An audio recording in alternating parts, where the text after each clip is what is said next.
Go ahead and send me that X. Yeah, right. What's up, everyone? We are live. Welcome to Basement Radio Arcade Podcast, or BRAP as we're known. It is the day before Thanksgiving. I guess it's Thanksgiving Eve, if you want to call it that. We have a great show in store for you all tonight. We're going to discuss Phil Spencer and Tribalism and or Tribalism gaming and big Halo Infinite update and Scalpers buying up PS5s everywhere and apparently getting robbed too. That just happened apparently, where a guy posted something on Twitter and got robbed. So yeah, right. We'll talk about that. Yeah, someone kicked in the door waving the 4-4, right, E? Yep. Yeah, it says stop buying those PlayStation 5s no more. All right. Had on that dead Prez makeup. Right? Oh my goodness. On that note, let's go ahead and get the show started right now.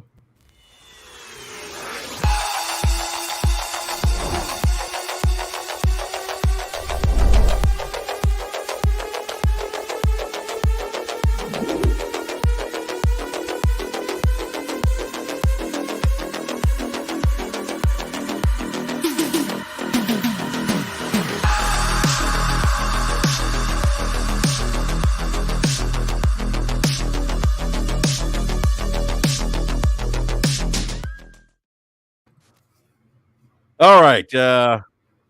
Welcome, everyone. The Arcade Podcast. The day before Thanksgiving, and hopefully everyone's going to be safe this holiday. And yeah, so happy to be here. Got my man Eric Jackson. What's up, E? Yo, what's going on, everybody? Don't know why I'm talking like this, but I am. I was going to ask, but hey. Trying to set the tone, E. Trying to set the mood. Yeah, but don't do that when you like addressing me though, man. That feels very odd. Yeah, he's like, I gotta go. Bye bye. I mean, I get it, but you know. Yeah. Can't the mood with a grown ass man, right? Nah, there. Man. Yes. Let me walk that back a little bit. Please. Back a little bit, please. Yeah, exactly. And we have two returning guests this evening. And by the way, Mr. Slow-Mo Backslap and B Money 101 are not gonna be able to make it tonight. Big shout out to Slow-Mo, B Money, and we have Gaming Forte on a milk carton right now. If you see him, call 1-800-BRAP podcast. He is MIA right now. Hopefully he's okay. Joins us soon. But we have two returning guests. We got greatness, Jay Bari. What's up, Jay? Yo, what is up, man? What is up? Pleasure to be back here on Basement Radio Arcade Podcast. I'm a little disappointed that Slow-Mo and Forte is not here. These guys have been on 8 podcasts this week, and they don't want to come to the podcast that your boy Jay Bar is a guest on. Very disrespectful. No, I'm joking. It's okay. Let them have that smoke, sir. It's okay. You know the vibes, man. I'm a very blunt, honest person. But nah, man, looking to have some fun today on the podcast, and let's get it, man. And by the way, happy pre-Thanksgiving to everybody that celebrates Thanksgiving. Hopefully you guys have a good one. Absolutely. Our home in the live chat says Brap doing his Bob Ross voice impression. How do you think about that, man? Happy tree. We have a happy console here. Happy console. Yo, Forte might be getting set up for Black Friday, man. Because you saw he posted a picture. He already had people lined up. Yeah, that's right. Forte, if you're listening, call us from the store, dude. Like, let us talk to you. No, maybe not. Maybe you shouldn't get close to the people outside waiting. Might not be a good idea. But yeah, just if you can, call us, sir. Call us. Put on your helmet again. Remember, you put on that that Mandalorian helmet or the Stormtrooper helmet.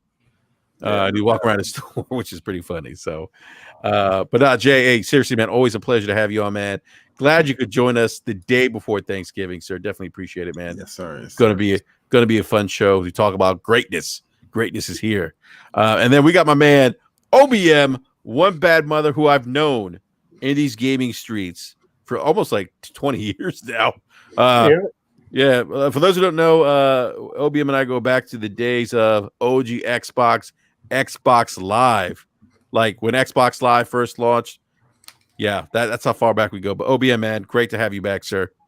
Thank you for having me back. It's always a great time. Happy Thanksgiving Eve, everybody. Looks like the stakes are lowered today without Forte. We don't have anybody to bet our lives on anything, so hopefully he gets in here to up the odds. Exactly. Hold on just a sec here, guys. I want to. I thought I missed something in the live chat. I guess I did. By the way, I want to give a shout out to everyone in the live chat. Thank you all for hanging out with us tonight, the day before Thanksgiving. I know many of you all are getting prepared for the big feast tomorrow. I got my own feelings about Thanksgiving that I won't get into. But no, that's I really appreciate it. And please hit that like button. And I'm going to go ahead and drop the link here in the live chat. Please retweet the link. Let everyone know that we've gone live. As I mentioned, we got an awesome show in store. But give me a sec here, guys. I need to hold on a sec here. I just got I'm trying to get Bad Bit on here. Hold on, I'm just sending him a DM real quick.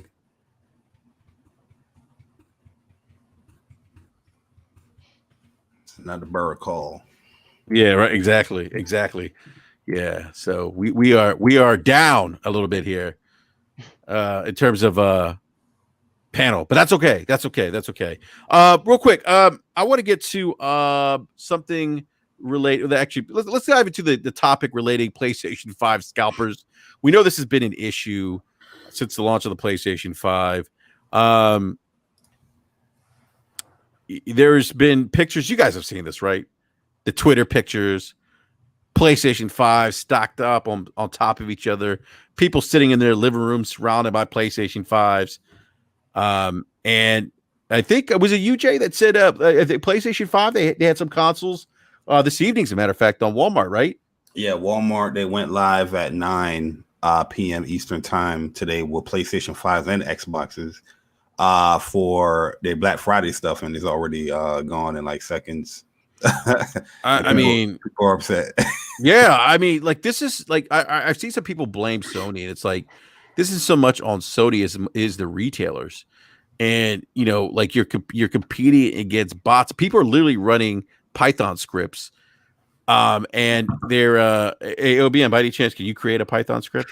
that is not in my wheelhouse. Okay, I wasn't sure. I just wanted to not that I believe in putting together scripts to do this. I'm not advocating that.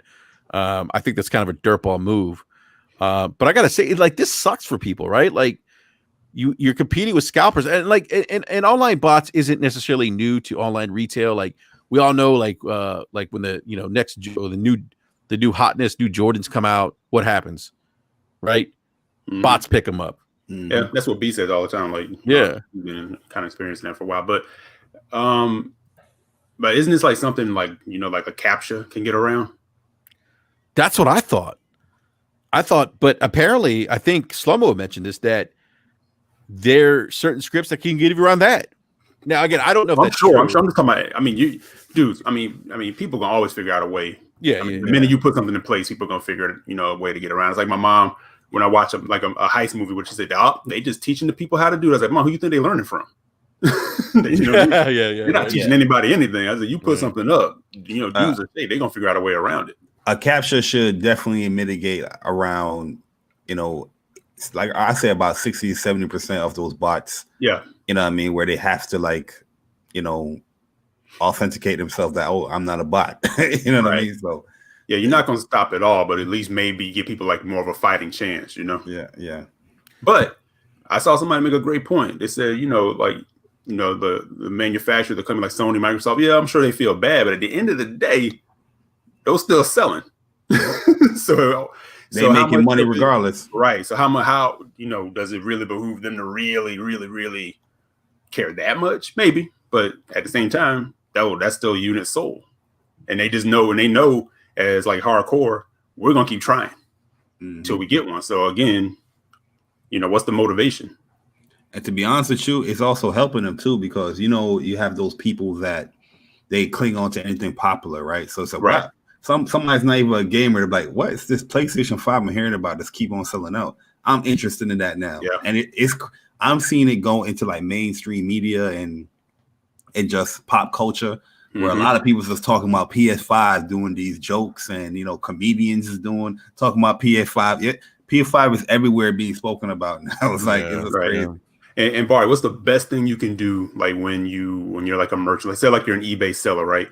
Get somebody to feel ownership over something that they can't have or haven't gotten yet, and they just keep bidding, and they take ownership. It's like, yo, I got to get that. I get it. Then it becomes like a frenzy. It's like, They don't even know they really need it anymore. They're just like, I just got to get it. Yep. It works for Nintendo a lot too. Yeah, all the time. That's why it becomes a situation where it's like I can't get it, so I have to have it. I gotta have it. I gotta have it. Yeah. It's something I can't have you. I gotta it's have like toilet paper earlier in the year. Right? Look how I was with the Wii. And like hey, Enrique, you probably remember Tickle Me Elmo. Yeah, I remember that. Oh, yeah. Hey, go back before that. You guys remember Cabbage Patch Kids? Yeah. Yeah. Hey, real quick, guys. Real quick, guys, I want to introduce Mr. Badbit. We have Badbit from a Trophy Room podcast on here. Badbit, hey, you answered the call. Thank you, sir. What is going on, man? Dude, you just had me. I was in the zone. I was listening to some System of the Down while playing some Demon Souls. Woo! And then you asked me to get on here, and I'm like, yeah, absolutely, my dude. I'm on my second playthrough technically. I want to get into it because I beat the game. I ran through the credits. All right, there's no, and I forgot there's a secret boss. I didn't know, and apparently I haven't technically beat it, but I ran through the credits. I beat it.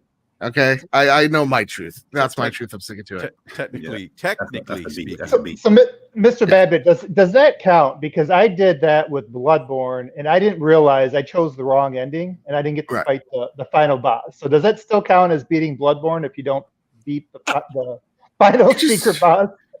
I just think that, like, at that point, it's just like you got the bad ending. So we got the bad ending. Right, like I've beaten Bloodborne. There's technically what, like 3 endings to Bloodborne, I believe. Yeah. Or no, I think 2. No, there's 3. There's 3. Yeah, okay. Like Sekiro, there's a couple. Sekiro, I got the bad ending for Sekiro because I did that same thing there. Yeah. Too. No, I went for Platinum in Sekiro, man, and oh fuck, man! That Sekiro is the one From game where I'm just like, all right, well, I tried. Yo, I'm telling you, like for the first boss, I was like, no, okay. The second fight with Owl Father almost broke me. I was like, I don't know if I'm gonna get this done. This dude is wrecking me right now. Yo, Owl Father was no joke, but you know what got me at Sekiro? No, you did the first fight. I'm talking about the second fight. Oh no, the second one in the where you fought the lady with the yeah. You got nowhere to go, right, Mario? You just like, you got to square up with her. Yeah, exactly. You think it's gonna be easy because she's carrying her AARP card and she just kicks your ass. Yep. I mean, Sword saying was no joke, but yeah, our boss in that second fight with him, man, I'm telling you, I was almost done. I was like, I don't know if I'm gonna get it. You know what got me was the ape. I forget the name of the ape, but I watched that ape, yo. I watched him. You did, Jay? Oh my god, dude! Even when he brought the wife, I watched them too. Yeah. The ape, for some strange reason, is an easy fight for me. But the ones where everybody's like, "Oh, that's easy," I be struggling with those fights. But for real, they're like Power Knight. I had a rough time with him one-on-one, but for some reason, when I fought him with the wife, I blasted him pretty easy on that one. I don't know what happened. I guess I got into that rhym on that one. Yep. So. You know his patterns. You just gotta watch the wife take her out quick. Yep. Who was the other one? Corrupted Monk? Was that one of them? I don't remember all the monk. The monk one is Demon Souls, which is a joke. Okay. It's a joke of the ball. Demon Souls. Here's the thing about Demon Souls. I'm sorry I derailed this whole show. The reason why it's difficult is like the bosses for the most part pretty easy. But it's if you die from them, you have to start all the way back in the beginning. And there are some AI that are like harder than a boss themselves at some points. Yeah. So like for me, that's what makes sometimes I'm playing Demon Souls and I just hit multiple brick walls. It's not because of the boss itself. It's because when I die by them, there's not a bonfire like in Bloodborne. There'd be a bonfire right next to the boss itself. So you kind of just like cut through all the bullshit. This one you have to go through the bullshit again. Mm-hmm. So that's like, as much as I love Demon Souls, and I really do, there are just some quality of life things that could have been improved upon that they didn't because they wanted to be that faithful towards. But I feel like if they put bonfires right next to the boss and like some of the item management as well, like if they took out some of the burden from just things sitting in your inventory, this game would be, oh my god, this game would go toe to toe with Bloodborne for me. Yeah, I would agree with that. I still think Bad Bit, and by the way, we were talking about this before we were live. How genius! I can't remember his name. Miyazaki. How genius Miyazaki is Oh my god, yeah. Like there's subtle things and that I've known the mechanics with Demon Souls as I'm playing it, like just the small attention to detail. Like I'm trying to beat Flame Lurker right now, right? I almost beat him today, had him like down to 2 or 3 hits. Yeah. I started using magic, right? Because I'm like, magic works against him pretty well, and I don't have to get too close, because I was getting close and I was getting my ass handed to me. And like I realized, like, even when you're using magic, if you're not careful, your magic doesn't happen right away per se, right? Right. You hit the right bumper button. The spell doesn't come out right away. If you're not careful, you don't time it necessarily right. He's too close. He's gonna put a licking on you. That's why you could still with some magic you could cast it while moving. Most of it you can't. So, but while you're casting it, you can still kite the boss back. That's what I did with Flame Lurker. So I still was able to kite them because I still had like a second or two of me backing up. You back it up, yeah. But I'm saying, like, it's that small like attention to detail, right? Yeah, that makes those games so good. Yeah, if you pay attention to the environments of any from game, you can understand the fundamentals of what the boss is going to be and what their weaknesses are going to be. And so, like, when you're taking a look at like Flame Lurker, for example, in those worms come up, you see, like, taking it out with the magic. I got the little magic bolt. I didn't get the flame flame thing, but you're seeing magic really hurts that thing way more. And so, like, you just see the way the weaknesses of certain enemy types within that level kind of dictate where the weaknesses of that boss are going to be, and even just some of the move sets as well. So, like, that's the thing that I really love about these games, is it's really making you pay attention to more than just the enemy in front of you. It's really more like the world around you.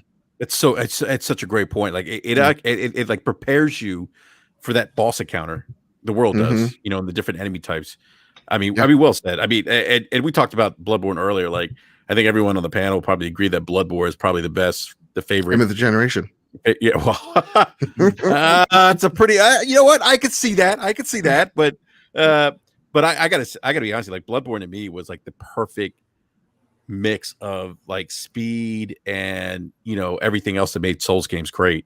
Like they nailed it. Like to me, that's like the perfected formula or recipe for a Soulsborne game or Souls game.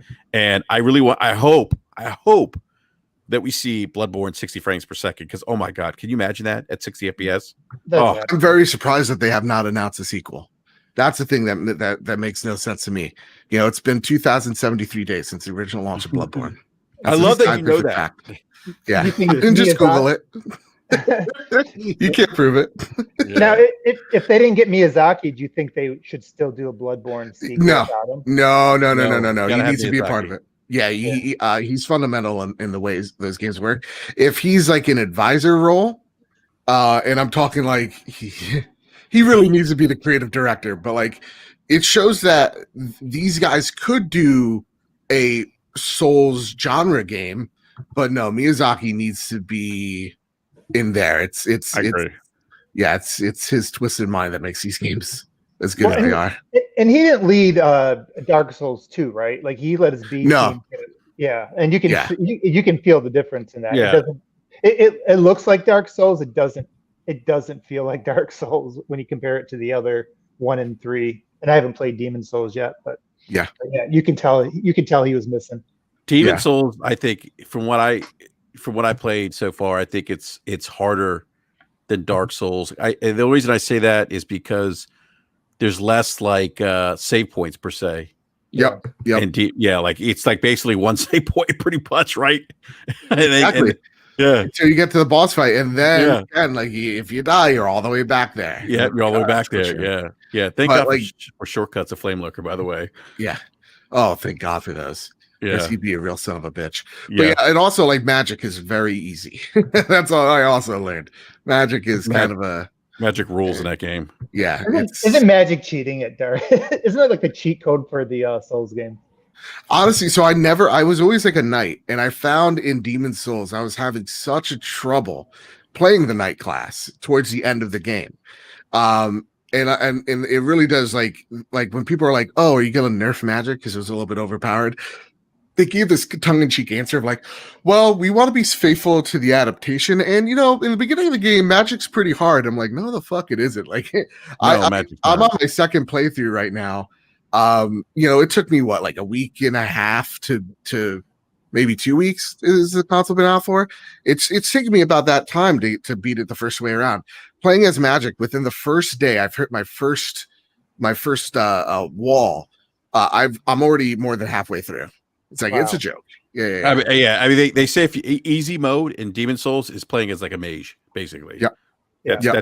That's easy mode. And I use the knight because I want a little bit more of a challenge, But even now, I've decided to quit my knight with magic because it's just you kind of have to.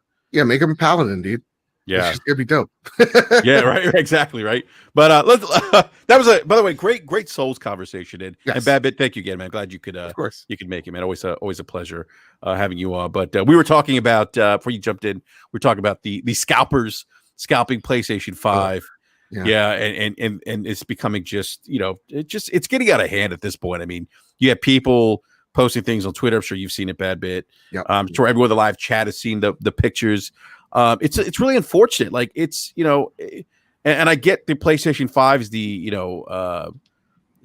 the highly, and I don't mean this by I'm not trying to throw shade at Xbox here. I want to preface that, but it's the product right now. It seems like that people want to get their hands on. Again, not throwing shade at Xbox, but they're both doing well. One's just doing a little bit, or it seems like, because it feels like the PlayStation 5, there's more demand for it. A lot of people are like, oh, it's artificial. No. It's definitely not. If they can sell more consoles, they would. And that goes for both, Oh, absolutely.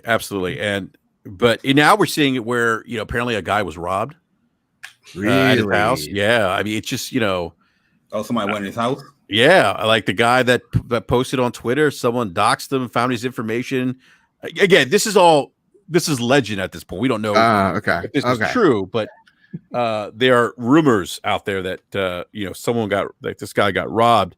And I see some people being like, hey, you know what? That's what he gets, and I don't condone anyone being robbed. I don't think that's, but there's like people he was a scalper? Like he was a scalper? Yeah, he's a scalper. Yeah. He posted, he basically said, F your feelings. It was a scalper that got robbed. Yeah. He was like, listen, I'm perfectly fine. Yeah, exactly, man. Fuck him. Okay. I thought it was like a regular person that probably bought something and they enjoying their things, and somebody found out and robbed his PlayStation. But I was saying this the other day. I forgot who I was talking to, but I find it very shocking that these scalpers are just out here on Twitter posting up the actual how they look and bragging about they got these things. And I'm like, yo, this is 2020. I never seen a scalper do that. Usually a scalper, they was when it comes to these online things, they would just sit back, put their thing on eBay, you know what I mean, and keep it moving. But these dudes is taking pictures and bragging like, you're gonna get robbed, brother. Yeah, it's insane. And I've heard people like one guy was robbed. He had like 7 of them in his car, and I'm just like, well, you tried to dick people over in the year that we've had, and look, I get it, capitalism, blah blah blah. You can use that excuse, whatever. But like, you're dicking over people. You sound like a communist, Bad Bit. Whatever. Feel the burn. And so like, here I am. I'm just like, listen. It's been a shit year. Like, give people a break. And I really don't feel bad for people like that. I don't want them to get hurt or whatever, but like, you're ruining people's fun in a time where they need it the most, So I don't have much sympathy is what I want to say. Yeah. That's a great point. I mean, there may be a little more, I guess, I don't want to say anxiety, but just a greater maybe sense of urgency to get your hands on this because of just the crazy year we're in, right? I mean, gaming's kind of been, at least for me, gaming's kept me sane through this, to be honest with you guys. Like, it really has. Like, I mean, we homeschool, got 4 kids here. It's tough, man. And gaming's kind of been like that nice outlet. For me, at least, I don't know about you, the rest of you guys, but it really has. Like, if it wasn't for gaming, I think especially with the new consoles, like now, with Demon Souls out and Miles Morales and Bug Snacks and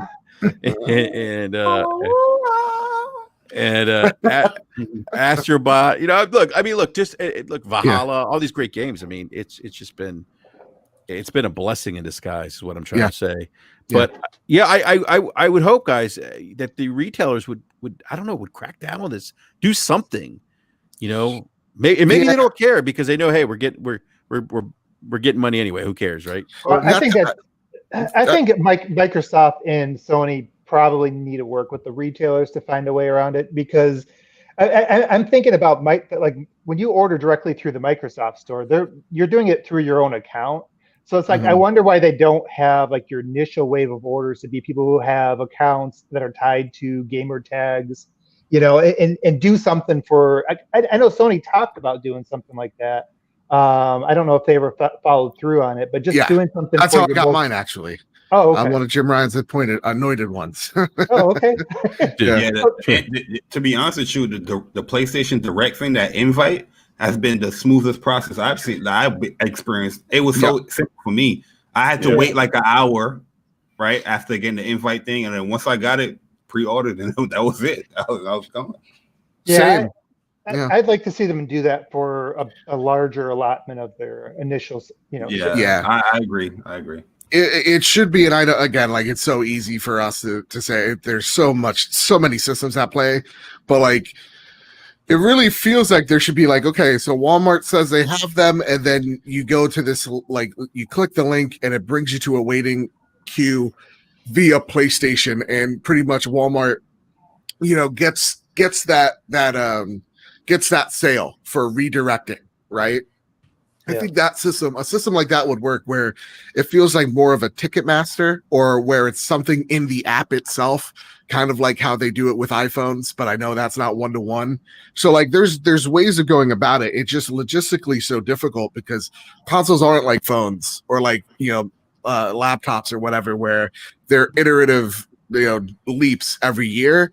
They don't know how many of these things are actually going to sell every 7 years. It's a little trickier to guesstimate and then get the production down on time, Yeah. Mm-hmm. You know who did that though? Spot also did GameStop, that. Yeah. They did the waiting thing. I don't know if they still do that now, but I know initially when the pre-orders was going up, they had that little waiting thing, like PlayStation Direct had. Mm-hmm. Mm-hmm. Well, I think Sony is or GameStop should at least be having, I think, some bundles coming up for the PlayStation 5. That's what they do in the bundles. They pack it in anything you don't want. That's the thing. They have like their own version of scalping going on. Yeah. Say, oh, you want some Funko Pops? Buy the PlayStation 5. These 6 Funko Pops. They saved the Bug Snacks bundle for slow-mo. Exactly. Yeah, exactly. Yeah, GameStop, they do that every time there's like a console release, like, and it's hot and popping. Like, they take whatever stock they get and they put the bundle in, and it's usually like a couple of months before you can just buy the actual, like, console. And I got sucker for it, EJ, because that was my secondary console. I got a digital bundle where they gave me an extra controller, the charge cable I already got already. But you know what?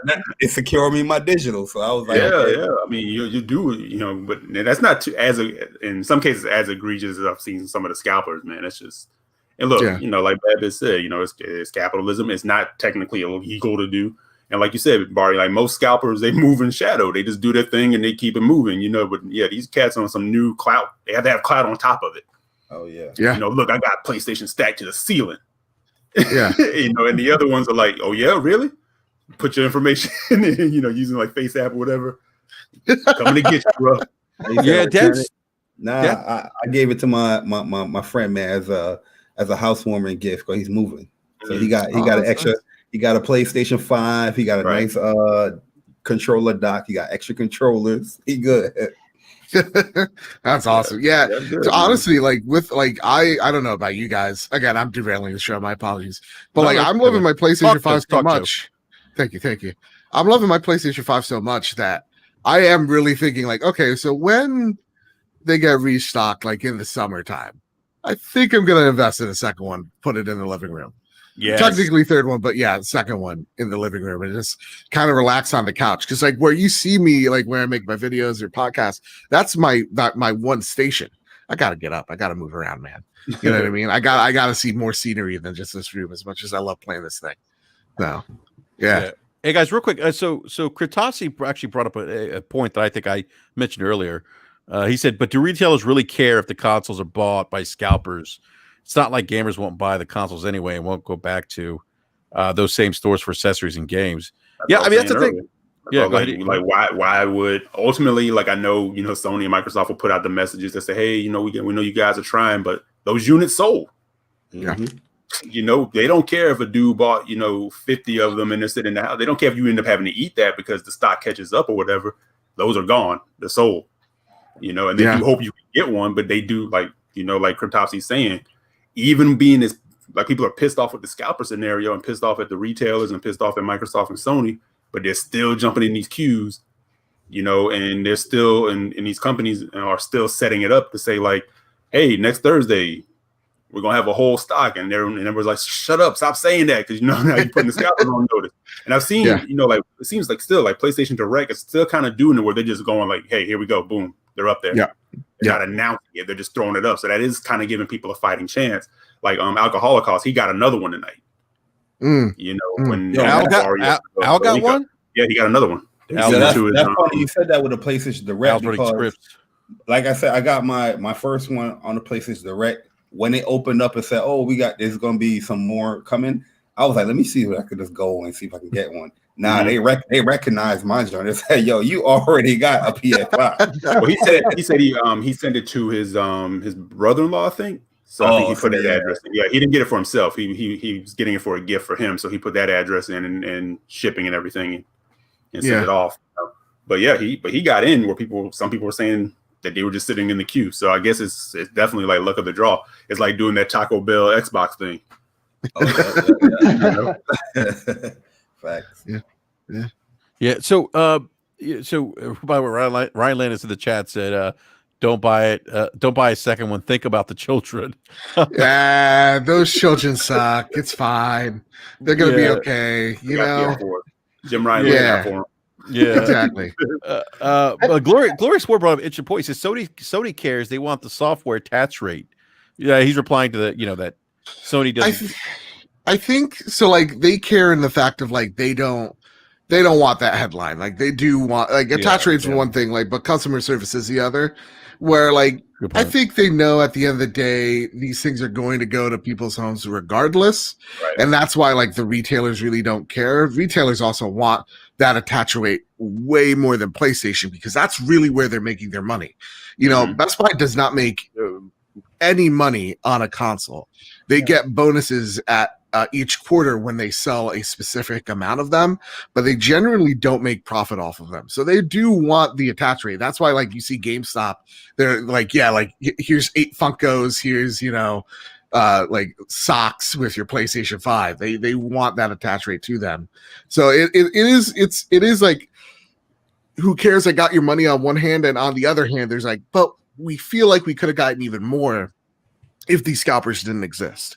Oh yeah, that's a fact, because with the scalpers having all those units, they've got the initial sale of the console. They made money from there, but the real money, what they want is the people that buy to get the console and they start buying the damn games on the console. That's where the real money that Sony wants. So yeah, they should care. And get that capture up there. Do something, help people out. Like, are you a bot? No. Or click the tiles with the cars. Right. Give people a chance, man. People struggling out here. Where do you see a traffic light? I gotta be honest. Look at the traffic lights, man. It's still not coming up. Please, son of a bitch. People gotta be. That's true. When it comes to these consoles, too, man, you can't be, I'm calm and just casually scrolling on the website. You got to get up in there, man. You got to have like 8 tabs up, ready to go, have them things refreshing. You know what I mean? I've seen people trying to get like consoles, and I'm letting them know that, like, yo, Best Buy is going to have them up. It's like, oh yeah, no problem, man. I'm getting it. And then you get upset 2 minutes, 5 minutes after. Oh, it's sold out. Yeah, you didn't even really try to get it. Should have had that website up from like 8:45. You know what I mean? Trying to get that thing. Hey, does Grandma and Little Johnny know how to put up 8 tabs? I know people are concerned about them being confused over which consoles to buy. Oh yeah. The Grandma and Little Johnny. Yeah, they know how to get around the bots. Oh my God, get around the bots. Geez, that's hilarious. Yeah, you know what? The one thing I'll say about this though is that it's really nice to see when people finally get their PlayStations or Xboxes, whatever the case is. You see that level of excitement. Like Slobo finally got a PlayStation 5, was super excited. Although he was sweating a little bit there. He was sweating. Yeah. He thought he's gonna get the cancellation email from Kohl's because apparently Kohl's, I guess, over. I would have never thought Kohl's was right, man. But they oversold, Yeah. Oh, hey, real quick, there, our good buddy Forte, who's actually getting ready for Black Friday, at his store, says retailers don't want systems sitting in the back room in case of a state shutdown. They'd rather sell off the website than have that happen. Unfortunately, it's a losing situation. That's a great point, Forte. It's a great point. I mean, these are different times, right? And he's right. Like, I don't think we're going to go through shutdown. I could be wrong. I could be wrong. Oh, New York is shutting down. Oh yeah, we're shutting down. Oh, you guys are shutting down. It's a matter of like give it a week. Yeah, things aren't looking good here. It's gonna be over. Cuomo's at the tipping point right now. Cuomo's at a tipping point, man. He upset every time this man is on the broadcast. Man, that man is hot. I fucking love Cuomo. He's just sick and tired. Like he's had it. He literally this is a man that has no fucks, and I'm digging it, man. I like this guy when he's unhinged. Our governor, Governor Hogan here in Maryland was like, "Wear your damn mask." That's what he says. He goes, "It's not fake news. Yeah. It's not. This is real." He had a little jab at Trump, and Governor Hogan's actually Republican. They've been having a little, so they have a sparring session on Twitter. It's funny, but even our governor's like, wear your damn mask. And so, but for the love of God. Just wear it. Down here, man. Our governor's going to Trump rallies and rubbing his nose and his eyes and everything else, high-fiving people, no mask. I bet DeSantis' name in college is probably Mr. Bareback, if you know what I mean. Scalpers down here ain't got no problem worrying about a shutdown. Man. Yeah. Speaking of tribalism. Yeah. That would be a great segue to a topic we'll get to a little bit, by the way, OBM. But right, tribalism, right? But that's a great point, Forte. That's some great insight from a retail perspective. And look, hopefully this changes, but I don't think it's going to. This is just a hot item, and I think there's money to be had. There's supply and demand, right? Supply and demand. So, but also speaking of PlayStation, guys. And I think Babbitt, you guys talked about this on your podcast this week, about the Jim Ryan interview with the TASS Russian news agency, where she said that Sony will respond to Microsoft's Game Pass, which had me thinking, like, what is this? Like, is Sony really going to look at going the Game Pass route? Is this something, or is it more just adding more games to the PlayStation Plus collection that we have right now? By the way, that's a great collection, I think. Oh yeah, in my opinion.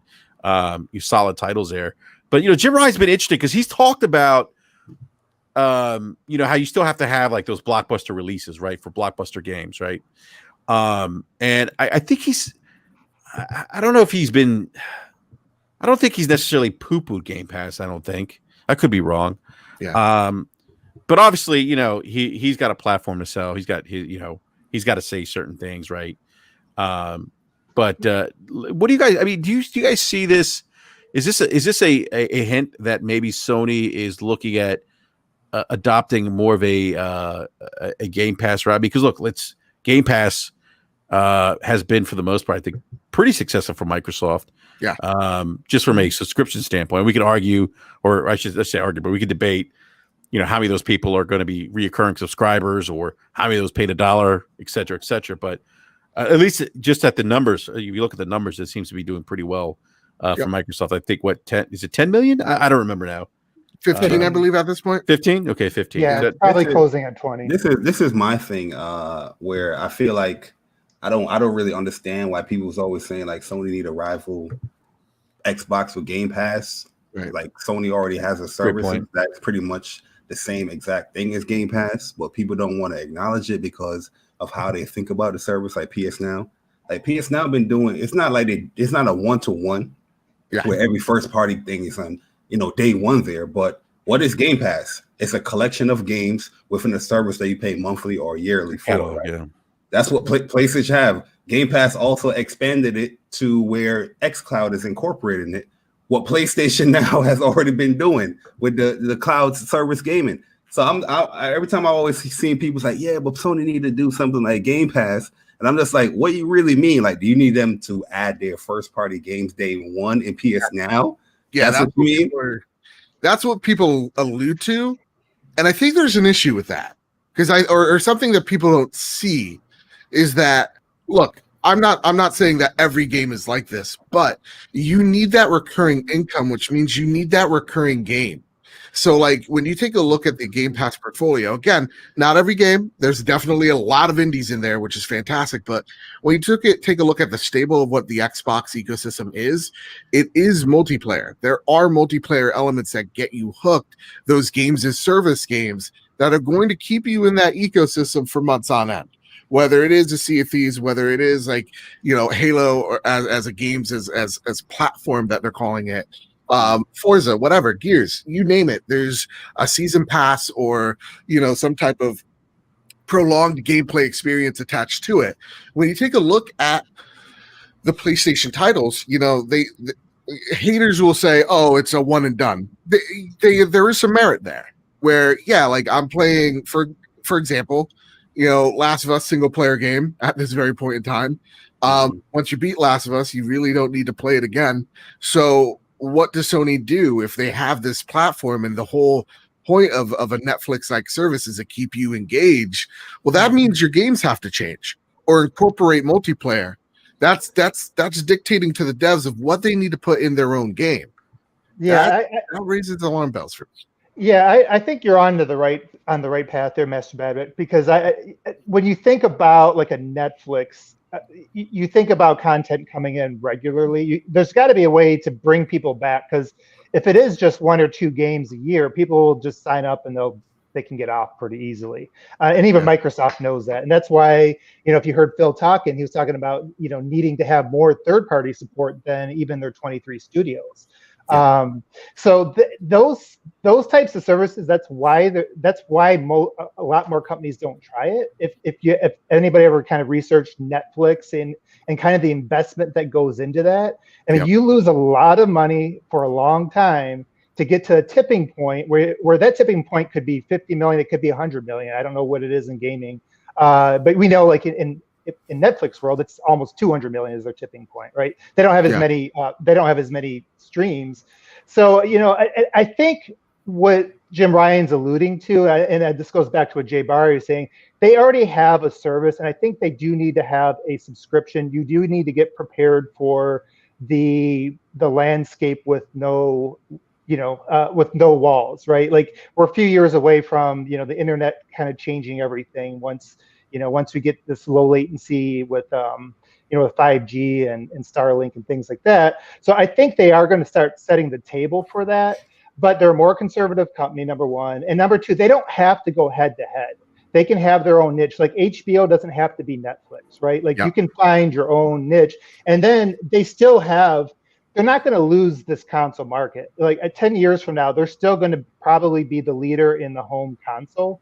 And even if that becomes a niche, it'd be one that they completely own. So just like Nintendo completely owns their niche, right? And I think that's what they're looking at. They'll probably diversify, whereas Microsoft is going to be the service. So they're really not. They're kind of targeting the same thing, but I don't think Jim Ryan is going to line up head to head with Microsoft, because they don't have the resources to spend on these third party deals like they do. So, and I think that means they have to think smaller in scope. Yeah. So you're like, okay, so what's smaller in scope?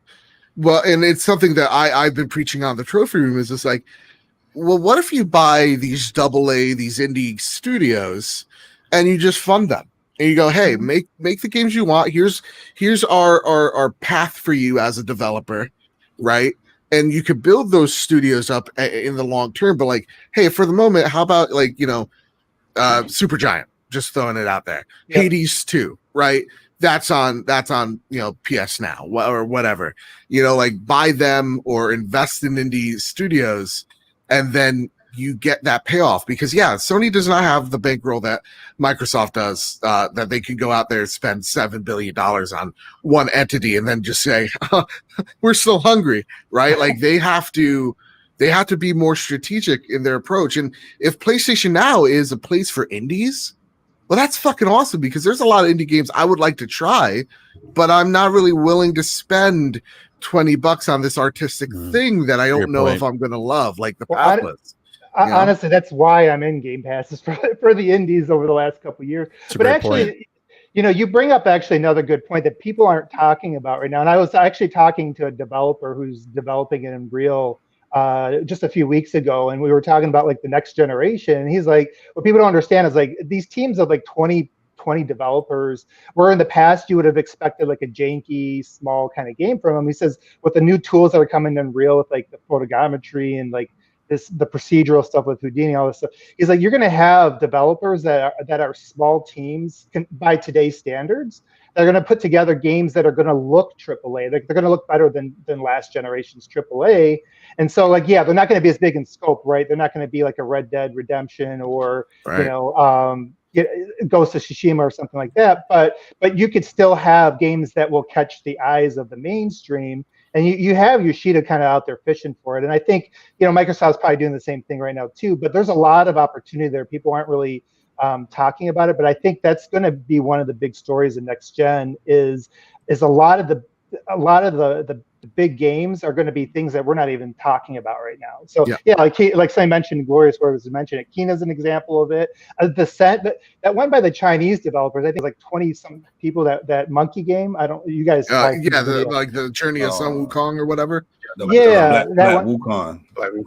Wukong, and then like the Ascent was like 11 people. I think that game looks pretty awesome. So there's a lot of you see it already now, and that's just like the tip of the iceberg. So there's a lot of opportunity there coming up next gen.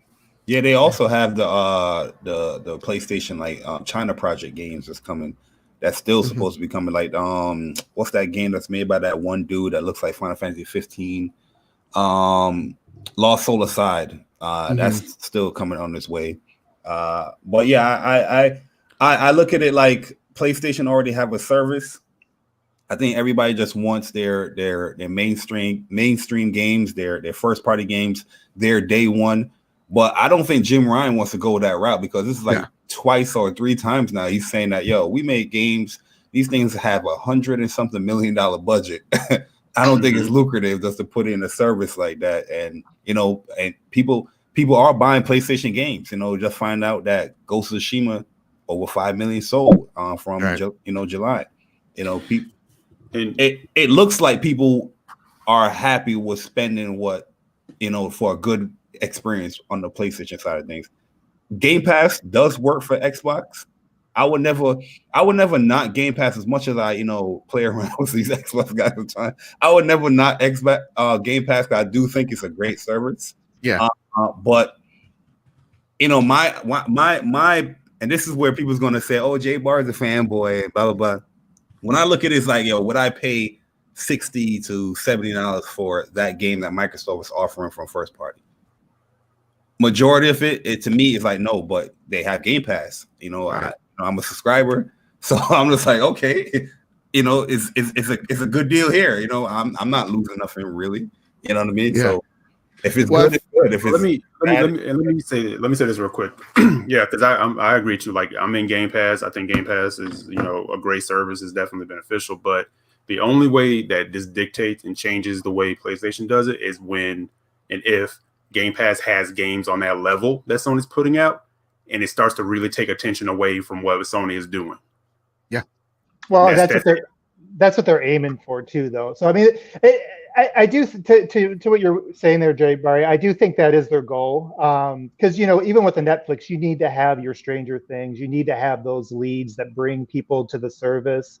I mean, you need to balance it with quantity as well. But that's a real expensive thing, and really, you only make those kind of investments. You can only afford to do that if you think you can get to a point of 100 million plus subscribers, and you can only do that if you're on things like cloud and PC for Microsoft, right? So they have a lot more, I think, ways to pull people into the ecosystem. I mean, one way is like you'll be able to go on your TV in a couple of years and use your PS5 controller and get into Game Pass, right? So there's just a different ecosystem that they have, and I think they're just playing at a different scale. So I think it's possible, but I don't think Sony needs to leave where they're at, because they have a very loyal base that's going to follow them, just like people still subscribe to HBO for those shows, right? You can still you can carve out a different niche, and I don't think it necessarily means one service is inferior in a particular way. It's just they're just two different business models. Yeah, no, exactly, and that's where I was going, like with what Jay Barry was saying. It's sort of like, when you hear from like the Xbox side, the Xbox strong, that, well, Sony needs to do the same thing. It's like, not necessarily. If Sony's audience starts to make that noise and say, no, hey, we see what they're doing over there, and we kind of like that, that's when you start to answer that call. But as of right now, they don't have any anecdotal evidence that says that they need to do the same exact thing Microsoft's doing. It's on Microsoft approved. Yeah, once your games stop selling well, that's when you're gonna start doing like I'm hearing that, like, and it's true, like $70 is too expensive for video games. Like it is. It's a lot of money, especially in this day and age. But at the same exact time, yeah, I'm willing to spend it because I know the experience I'm getting out of it.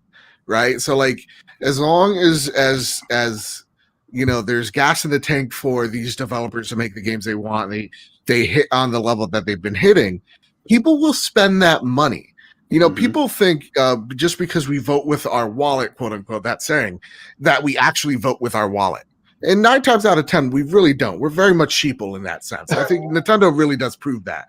They could do whatever the hell they want. It's Nintendo, and they get that pass, right? They will charge you $60 for a game that came out 7 years ago. Bad bit Zelda bundle coming out January 2021.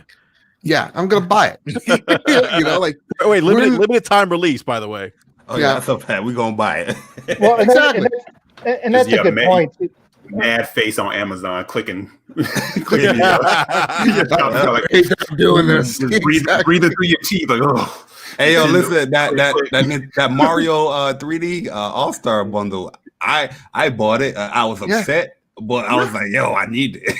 Exactly. And I played it for 2 hours. And they're shitty ROMs, and you know what? I still loved it. So, like, exactly, man. Well, they have a market cornered with Nintendo, and I think that's what Sony was able to do this generation. Like, they pretty much have a genre. Like, there's a Sony game, and nobody else makes that game. Just like Nintendo kind of has a game. Yeah. And so as long as they have that corner, and even Microsoft, they bought 23 studios. You don't see them going head to head with that. They're trying to cover every other genre. They're like, Sony's been working towards that for 20 years. So they know they can sell those, and people aren't going to stop buying the Sony game because there really isn't a replacement for the Sony game right now. Yeah. And that's the other thing. OBM is like, again, I know like Barry will tell you, like, the joke is always wait. When it comes to Xbox, you gotta wait. Well, that's the thing. Like, Sony didn't just wake up and say, hey, we got these great studios doing this. It was a culture. It was fostering culture over time, building to the point that they're at now. So, Microsoft brought in a lot of great studios, who have been strong individually doing their thing, but now they're a part of a culture, and it's on them to build that culture around what they're doing. I think that's a great point. And Talking Network. I mean, we're kind of seeing what with 343, they got some things to do. Like, you can't just say, well, we're going to be hands off and let them do what they do. Yeah, you can let some of them do that. Some of them are going to be great. Like, Obsidian's going to make some great things, but you have to, if you're going to have all these under your wheelhouse, you got to have somebody who is talking and bringing a culture together to create that level of what Nintendo brings and what Sony brings. And I think that is also the thing, is like, a lot of people think that, well, and again, I know this sounds fanboyish, but like, you think, oh, Xbox bought 23 studios, 23 games are going to be fucking amazing. And it's like, that's not really a 1-to-1. there is a culture within the studios, within the Microsoft head themselves of like some games are going to gel well, like management's going to gel well with each other. Some of them aren't. Some personalities are going to budge or visions are going to change. It's what happens. You need a good head coach, or else the team is just going to suffer, right? You can have great players, exactly. don't have a good coach. You're not going to do well that season. That's the only sports analogy I'll know. Yeah, I'll stick with. So not all, like good draft picks, not all work out. Yeah, you know, so that's just it. Yeah, that's just it. Yeah, sports analogy wise, that's exactly where my head when I'm like, yo, on paper they're putting together a squad, and you know, and now we're getting to the point where it's like on paper and summer training and everything else, yo, they should be killing it. We got to see them on the field, see what they do. But again, without coaching, you can have like the top player. You can draft all the top players to your squad and not go anywhere, not even make the playoffs. You know? That said, I have faith in those studios that they're going to deliver for sure.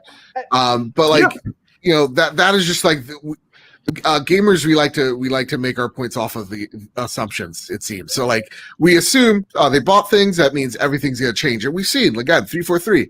It's not the case. There is still some weird messaging between the management that I would love to get behind the curtain and really see what's going on there.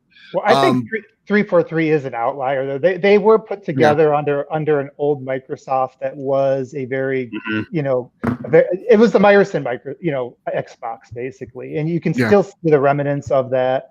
I do think, you know, just kind of on that point, because I am pretty excited about the Xbox studios, and the reason is I think they bought a lot of my favorite developers that you know I've been following over the years, and they do have a lot of good head coaches, you know, like Brian Fargo probably could run a gaming division. You know, he's run Interplay, you know, Nina Christensen at Ninja Theory and like, you know, Tim Schafer. They really actually have brought in more head coaches that could probably have run the entire Xbox division over the last 2 years than they had in the previous, 15. I mean, they really only had like a handful of good leaders in that entire division once they moved under Windows. So that was an issue, but it does take time. You know, it takes 5 years to build a AAA game, you know, so this is what happens when you don't do anything for 4 years. So that's why they're still in waiting mode. But yeah. I think that's a good point where like it takes 5 years. Sony knows it has time to figure out what their strategy is going to be. And so when they're just like, you know, like, you know, we're gonna wait till the PlayStation 5 sells, and then we'll focus on what our plans are, true plans are, you know, later down the line. It's a great outlier to say, you know, because a lot of people are like, well, inside sources, they're gonna merge the two. It's like nobody knows what this thing is yet. It's an outline of an idea. I think that was probably like it's still in the proto stages or just beginning. When Shuhei, you know, left his post to run the indie division. Yeah. So I do think like PlayStation has time to figure out what they need to do. Because like the future is this this Game Pass thing. It is the future. Like that's where the money is. That's where they're smelling it. And when PlayStation sees that, they're not worried that like, oh shit, Xbox has this. They're going to be number one again. It's just like, oh shit, we may miss out on more money. That's really what it comes down to. You always got to adapt. But you know the funny thing too, Mr. Bad Bit, is that when a lot of people saying, oh, they're hearing rumors that they're going to merge and all that, people don't understand that PS Now is already merged with PS Plus. If you're subscribed to PS Now, you don't need PS Plus to play online. It's already just within the service. You're not getting like the deals and all that stuff per se, but it's already within PS Plus. You know what, Jay? To your point earlier, man, you're talking about describing PlayStation Now, and everything you said is spot on. A lot of people don't realize that PlayStation Now gives you access to over 800 games, and those 800 games include PlayStation 4, PlayStation 3, PlayStation 2 games, PS4, Windows PC.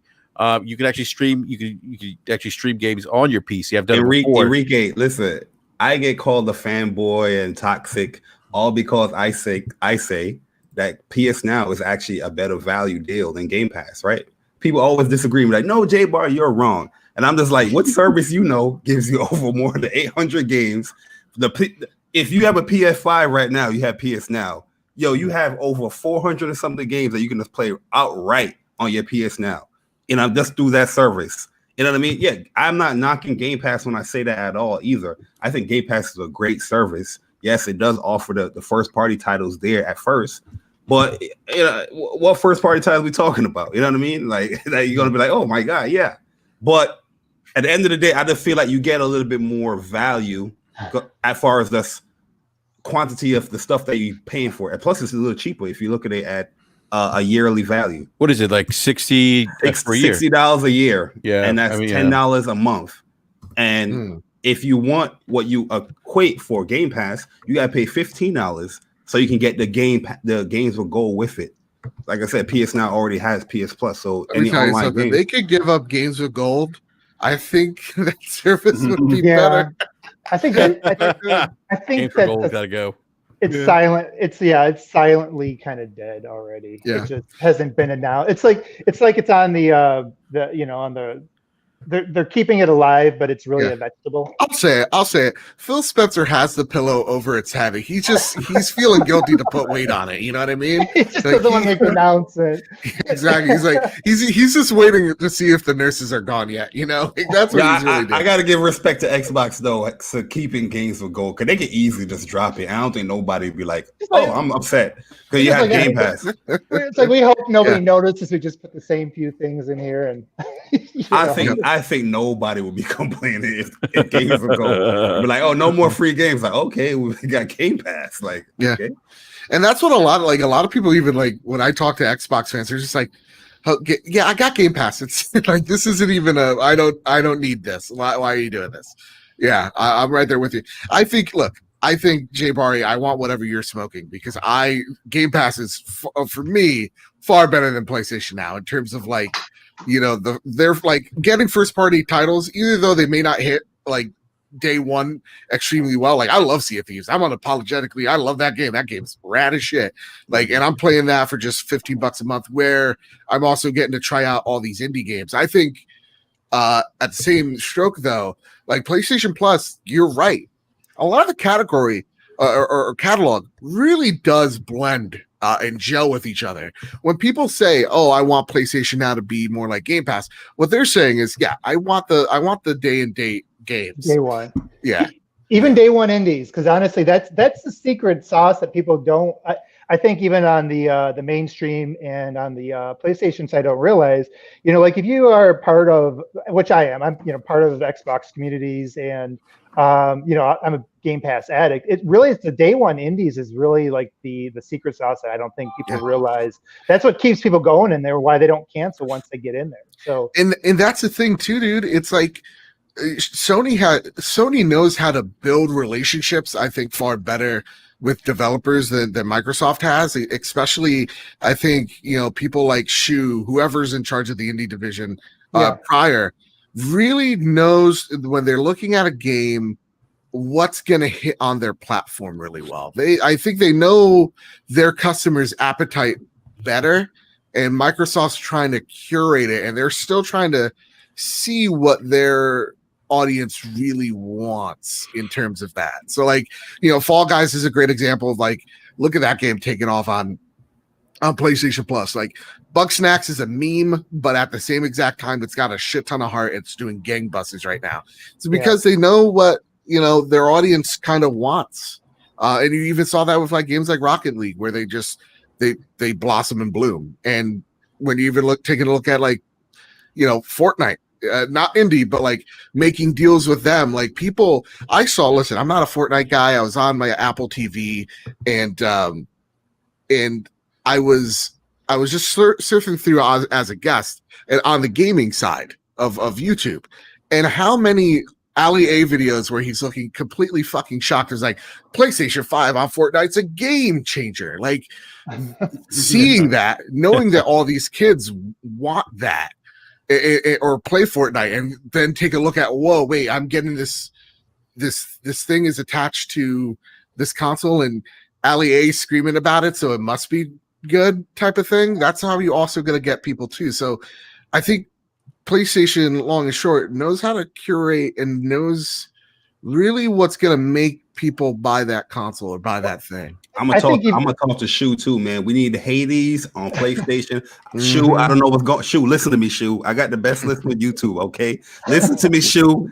Get Hades on PlayStation now, please. That's right. Thank you. That's right. Well, actually, the one thing Sony does really well is markets. It knows how to market a game. So that's I think part of the secret with Fall Guys and things. So yeah, I think you put Yoshida together with some day one indies and put some marketing behind it in the service. They have some real potential there. And so yeah, like I think it just goes back to what I kind of said earlier. It doesn't have to be a 1-for-1 to have a very successful, find a very successful niche. That's a good point too, because I remember when Fall Guys came out, I couldn't even go to the store and not see that thing plastered right there. Like, yo, hey, you got PlayStation Plus? Get Fall Guys. I'm like, all right, okay. The fifth time I go in the store, I was like, okay, I'm gonna download it. Jesus, leave me alone. Yeah. Hey, real quick, I want to get the super chat real quick, Bari. Gaming with Persona. What's up, Gaming with Persona? With the $2 super chat. Thank you, sir. So shout out to my boy Bari. Great to see you in the live chat, Persona. Always a pleasure. I'm sorry. Go ahead, go Bari. I want to get that before. Oh no, I'm done. Yeah. I just some great points here, gentlemen, all around. It's going to be interesting. How I think Sony kind of answers this again. Back to Bari's original point. They kind of they've had a Game Pass like service before there was a Game Pass. It's going to be interesting to see how or where Jim Ryan takes this thing. I'm not necessarily convinced that we'll see games day and date per se, right? Like you do on Game Pass. I think we could see something like maybe, after that retail point where games kind of fizzle out, maybe we see something like 6 months down the road, maybe where you might get, like a God of War 2, whatever the case is in PlayStation Now. But it's definitely going to be interesting for sure. And, I'm excited to see what they have cooking. Because look, this is I think a byproduct of competition too. We want to see these companies both push each other, right? Yeah. So that we all benefits. So we all benefit as gamers, right? So, but I do want to move on to Phil Spencer because he had a pretty big interview with The Verge and talked a little about Halo Infinite, and it looks like we're going to get some more Halo Infinite at E3 2021, and it looks like the target is still. There's no exact release date, but they're still targeting fall of 2021. And Phil, mentioned, hey, look, the Halo was something that was supposed to be part of, not paraphrasing, it was supposed to be sort of a part of our launch, and obviously it didn't happen. But he feels like Phil he thinks in the long run, what's going to happen is that they're going to get a better Halo game at a good time when people can actually get the console, which I think that's actually a great point. Obviously right now that people are having some difficulty getting their hands on an Xbox Series X and Series S, which seems to be pretty hard to get a hold of right now as well. And we know about the PlayStation 5s. You talked about the scalping situation there, but he says he feels good about it, which I wouldn't expect him to say anything else. I think it's a very, very diplomatic answer. He has to be. Right. Yeah. What if he's just like he's disheveled? He just like takes off the glasses. He's like, guys, I don't know what the fuck's going on. I'm gonna be honest. I'm right there with you guys on the same boat. It's crazy, man. It's crazy. I'm fucking freaking out. We let him off the hook. Down I don't even have a Lovato Series X, CBD. guys. This shit's wild. Sorry. No, but I mean, very diplomatic of Phil Spencer, right? I mean, the man. Gotta be, man. Yeah, you gotta be. I mean, people got to remember that a lot. Same thing with Jim Ryan and all these guys. They answer these companies answer the shareholders. Got to keep those folks happy. But look, I mean,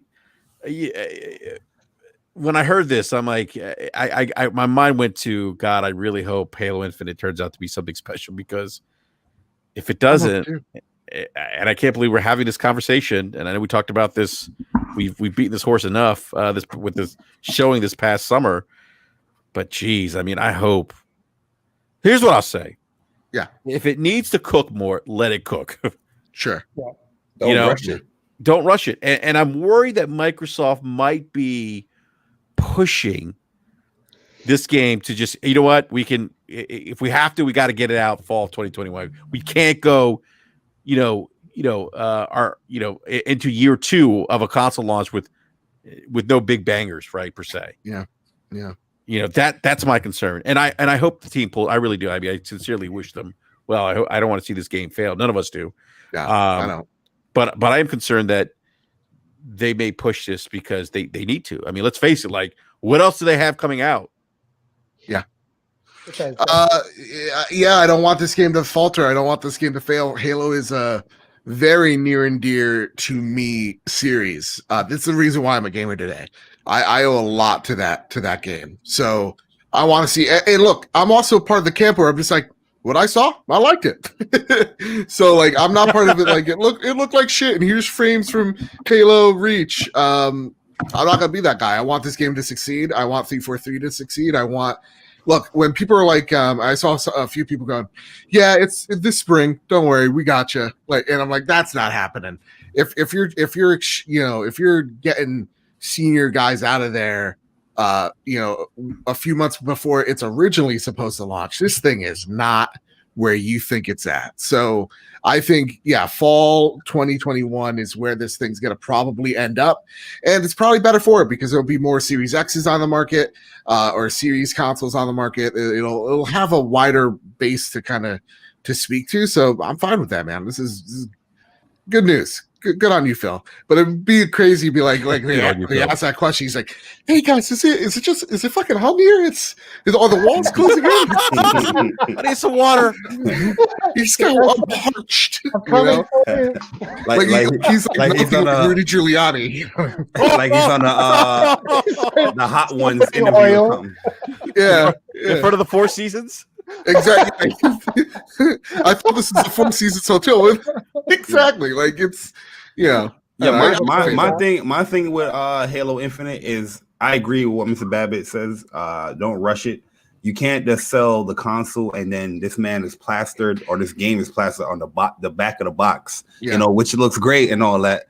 But if that game comes out and it's not up to snuff, like the quality, it's not a good look. So don't rush it. Yep. I would love to see them up the quality of the game. Yeah, like I said, the gameplay looks good in my opinion, but there's a certain things I was just like, I expect more, especially for a next gen console, like better animations. Somebody threw a grenade at this brute, and the brute just didn't even have an animation. He just fell. Like those type of things. you expect that with next gen. Is like you can't have the same type of Halo 1 animation. James, what you say? He just fell. yeah. Like I know a lot of people don't like to nitpick that stuff, but it's just like with me, I'm looking at, okay, here's your first showing of Halo on the next gen Xbox, all this power, T-flops, velocity engine, everything, and then I'm still looking at Halo, the same animations I've been seeing for Halo, like up the quality a little bit, man. You know what I mean? Like up the quality a little bit. I was like, same amount of enemies on screen. Same. They added the grappling hook. The gun stuff looked great. The new guns look great. There were parts of it that I dug, but some of it I was like, why does this look like a better version of Halo CE, Anniversary Edition? It's great. You know what I'm saying? And I know we beat this into the ground, right? So yeah, I'm hoping, because I'm a big Halo fan, from day one. So when I saw it, I was like, why this seems insulting? Like, why are we seeing this? Like what are we about to put out? And I'm like, why is this even being shown? I know people are like, well, it's COVID. And I'm like, no, they had more time than COVID to work on this game. Yeah. Like this is your first showing of the game that's supposed to come with your new system. And here we are. I feel like we're back in Crackdown 3 territory. Oh boy. It's kind of this is how I was feeling. Not Crackdown. And when people were being vocal, you had, and this was the funny part about this, and this is why I'm kind of passionate about arguing this, is because when people who really like Halo and care for Halo were like, this ain't it, Chief. You have people saying, well, you're not a real fan if you're looking at that and not feeling like it's hot. Yeah. I'm like, then I don't know what you are, because I feel like I'm a fan and this is not acceptable, right? Yeah, I hate when sure people enough, you're not a real fan if you're X, Y, and Z, right? Like you're not a real fan if you like The Last Jedi. I'm like, no, just you're a fan. You just have bad taste. Fan, like, but gamers got to understand everything. that people's going to disagree, man. I hate when people be like, you're not a fan because you have a difference of opinion. Like, yo, you just have a difference of opinion, man. Because you're not co-signing, you're not co-signing everything. It's like, if I really like something and I want, and I'm going tribalism. I want it to be the best it can be, right? Yeah, that's how I was looking at it. But it was hilarious. It was hilarious when Microsoft themselves delayed it, and all of a sudden people were like, "Yeah, that's the best move. That's the best move." It didn't look high. I'm like, yo, shut up. I'm like, when we were saying this, you guys were hot about it. You're like, you're not a fan. I'm like, come on, man. I think Microsoft knew, like, they just wanted to see what people's going to say, but that's good that they're listening to people. I said this. I don't mean to cut you off, but I said this to Enrique, and actually I said this to the guys in the DM. I said, yo, they were completely, to me, in my opinion, they were completely prepared to release that game as is. Yep. If people didn't say anything, if the vocal, because I think the vocal minority in this case really overran like the fanboys who just go with everything that they do. Sure. And they saw it wasn't okay. People are definitely not feeling this. But if people would have been like, oh yeah, okay, and they would have probably treated it as they did like a Sea of Thieves. In my opinion, is you can't do Halo like Sea of Thieves. Sea of Thieves is new. You can run with that, and Sea of Thieves is a much better game than where it started off. I'm not a fan, but it's a much better place than where it started. But you can do that with a new IP and work it and build it. This is Halo. You can't come out and fix it as you go along. Yeah. That's a great point. That pissed me off too, because I remember I went on a little tirade on a little Xbox fans. My bad, Xbox guys, but I kept hearing guys was like, no, this as long as it's in Game Pass is cool. You can fix it later. And I'm just like, no, that is bad for Game. I had to get Jay Barry for a little bit. My bad. I didn't. I was like, wait, no, you can't do that, man. You can't be like, oh, put the game out there and then, just because it's on Game Pass, it's fine because you only paying $10 a month, but we'll up the quality later. Like, nah, that's not what gamers want, man. No, and I don't think they can afford that. I think they and just to be transparent about it, like Halo is my favorite. It's still my favorite IP of all time. It's really probably what brought me back to console from the PC Master Race. I listening to Phil even before that, they know that their brand is attached to Halo. I think this is my personal opinion, and I don't think we'll ever officially know this. I think they just had autonomy and they weren't, they were given trust to show the best thing. And I think the real issue is really just what they showed, more than like it was just one of those things where somebody should have looked at that and say, hey, this ain't ready for showtime. Yeah. And and again, just talking to a developer about this, because I actually did talk to a developer friend about this after that. He's like, a lot of games kind of can look really rough 6 months before release, and there's even stories of like God of War, like they said 6 months before that release, it didn't look good, it didn't run good. So a lot of things come together, but the thing is generally you have a separate team that puts together a vertical slice in those situations. Obviously they weren't on their game, and I think some of it may have been to do with the tools and things like that. I think the real opportunity there, it's like who had the oversight on that, who was looking at that and saying, okay, this is good to show. Obviously, it wasn't going to be ready. And, Phil mentioned before, too, that, in the past, he probably would have had to push it out. I think in the past, they're used to having that pressure from an executive level. It's like, hey, you need to meet your quarterly targets. You need to get this thing out there. Obviously, it's releasing on Xbox One as well. So the fact that it's a next generation doesn't really, matter for this year's sales as much. So I think that was a good sign. The fact that they could delay it a year, that's not something they could have done, I'd say, 2-3 years ago when they were under Meyerson. So there is some hope with Halo, and I do like the fact they're focusing on the sandbox again. I think they're right, getting back to the basics. As somebody who still has Halo CE as my favorite, there's a lot of promise, but I just don't think it was ready for showtime. And that's really what my biggest issue with it was. And I'm being honest, like, I was really let down. That ruined the show. That ruined the July show for me, even though they had a lot of good games. Wow. Oh, wow. Yeah, but because it was just like, you need to know, and Phil said it before too, like, hey, we realize this is our brand, this defines us, just like Zelda or Mario defines Nintendo. They understand that, and I think from a high level they did, but it's one of those situations where I think the leadership realizes in the past that they overmanaged a lot of the studios and they're trying to give them space. I just don't think 343 is in the same position as an Obsidian. Some of these new ones they've acquired, they just they haven't proven themselves from a leadership level, and they probably needed more oversight. So that's why Stanton's in there, and hopefully that's something that is a Staten. I don't know if I'm saying his name right, but hopefully that's going to be with him kind of overseeing it. Maybe that's kind of the sign that he'll know when it's ready to pull it out of the oven.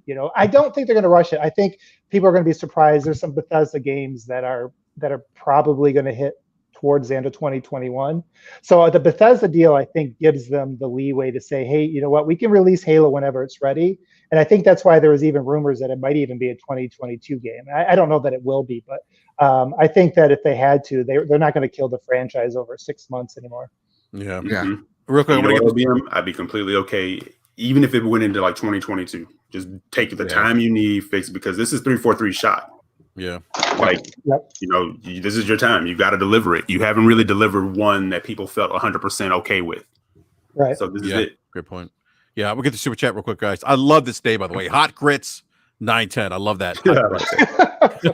Right? With the $5 super chat says there's no way Halo Infinite will meet expectations. The hype is way out of control. I don't know if I don't know if I necessarily agree with that. It's a great look. Great. I appreciate the super chat, and I'm not sure. I get what you're saying. It's got a lot. It does. It's got a lot riding on it. I do. Yeah.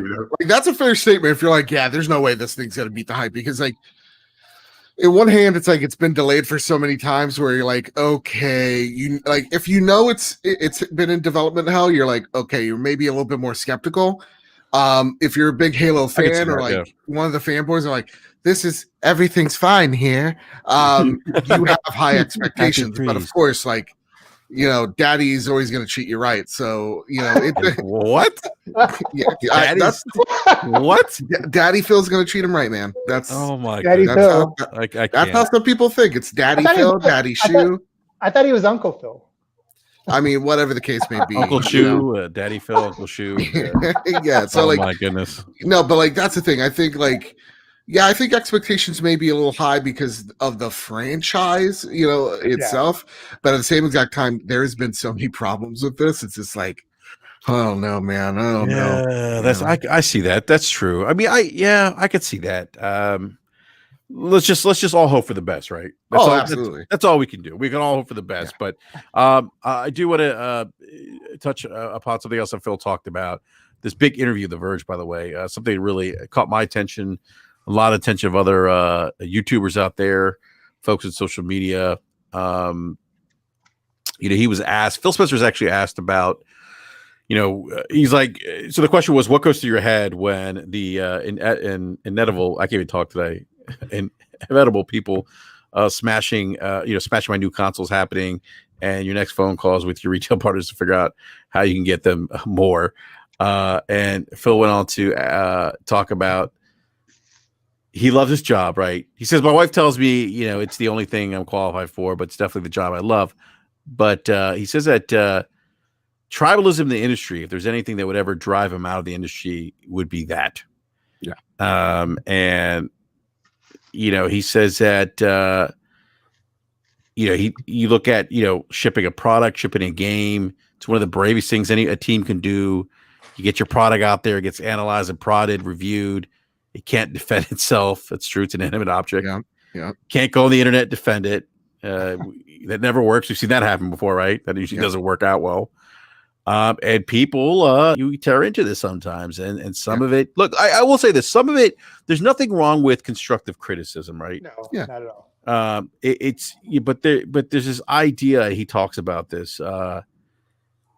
this idea of that's almost, he describes it as it being taken to a destructive level where I really want that to fail so the thing that I bought succeeds, that mentality.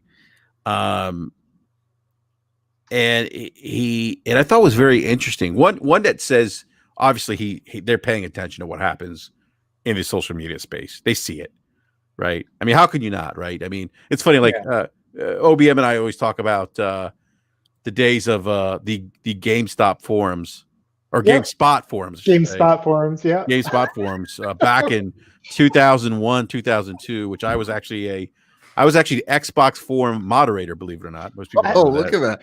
How times change. Yeah, right. I spent a minute in the System Wars ring. Yeah, there was a System Wars room. I remember in my younger days. Yeah, and look, believe it or not, good old BRAP here used to console war. I used to wave the green flag, for Xbox, Team Xbox, and I remember got into it with Greg Kasavin, who was the editor in chief at Game Spot, over his review of Metal Gear Solid 2, I think, was it? I forget you should be sure. yeah, exactly, pretty much. Yeah, right. I mean, and it's funny, like Eric and I were talking about. It's like it came full circle. Or Greg's over at Supergiant Games, and we had Greg a couple years ago on BRAP, right before the release of Pyres. So it was really funny. And I remember getting to him in the DMs, and anyhow. But yeah, so I understand that mentality. Like it's you can actually get into it pretty easily, believe it or not. Yeah, it's not hard to. And this idea of tribalism, we see it all the time in Twitter. It's something that I just don't understand. And I see it all the time. And Phil sees it. I'm sure everyone at Microsoft sees it. I'm sure the Sony guys see it. But Phil finds it very distasteful. You can tell he's like. He's like, he said we're an entertainment business. The biggest competitor we have is apathy over the products and services and games that we build. I thought it was very, it was well said on his behalf. I thought to say that, to put things in perspective at least.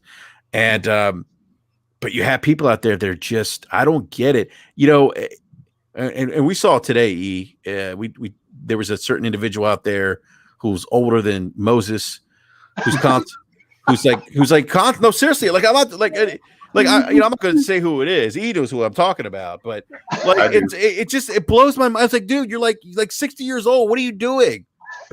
Like, I don't listen here, you whippersnapper. I fought with the best. I did in Korea, you son of a. Get off my lawn, you pouty. The way I think about it when I see, like, trolling is one thing, goofing around.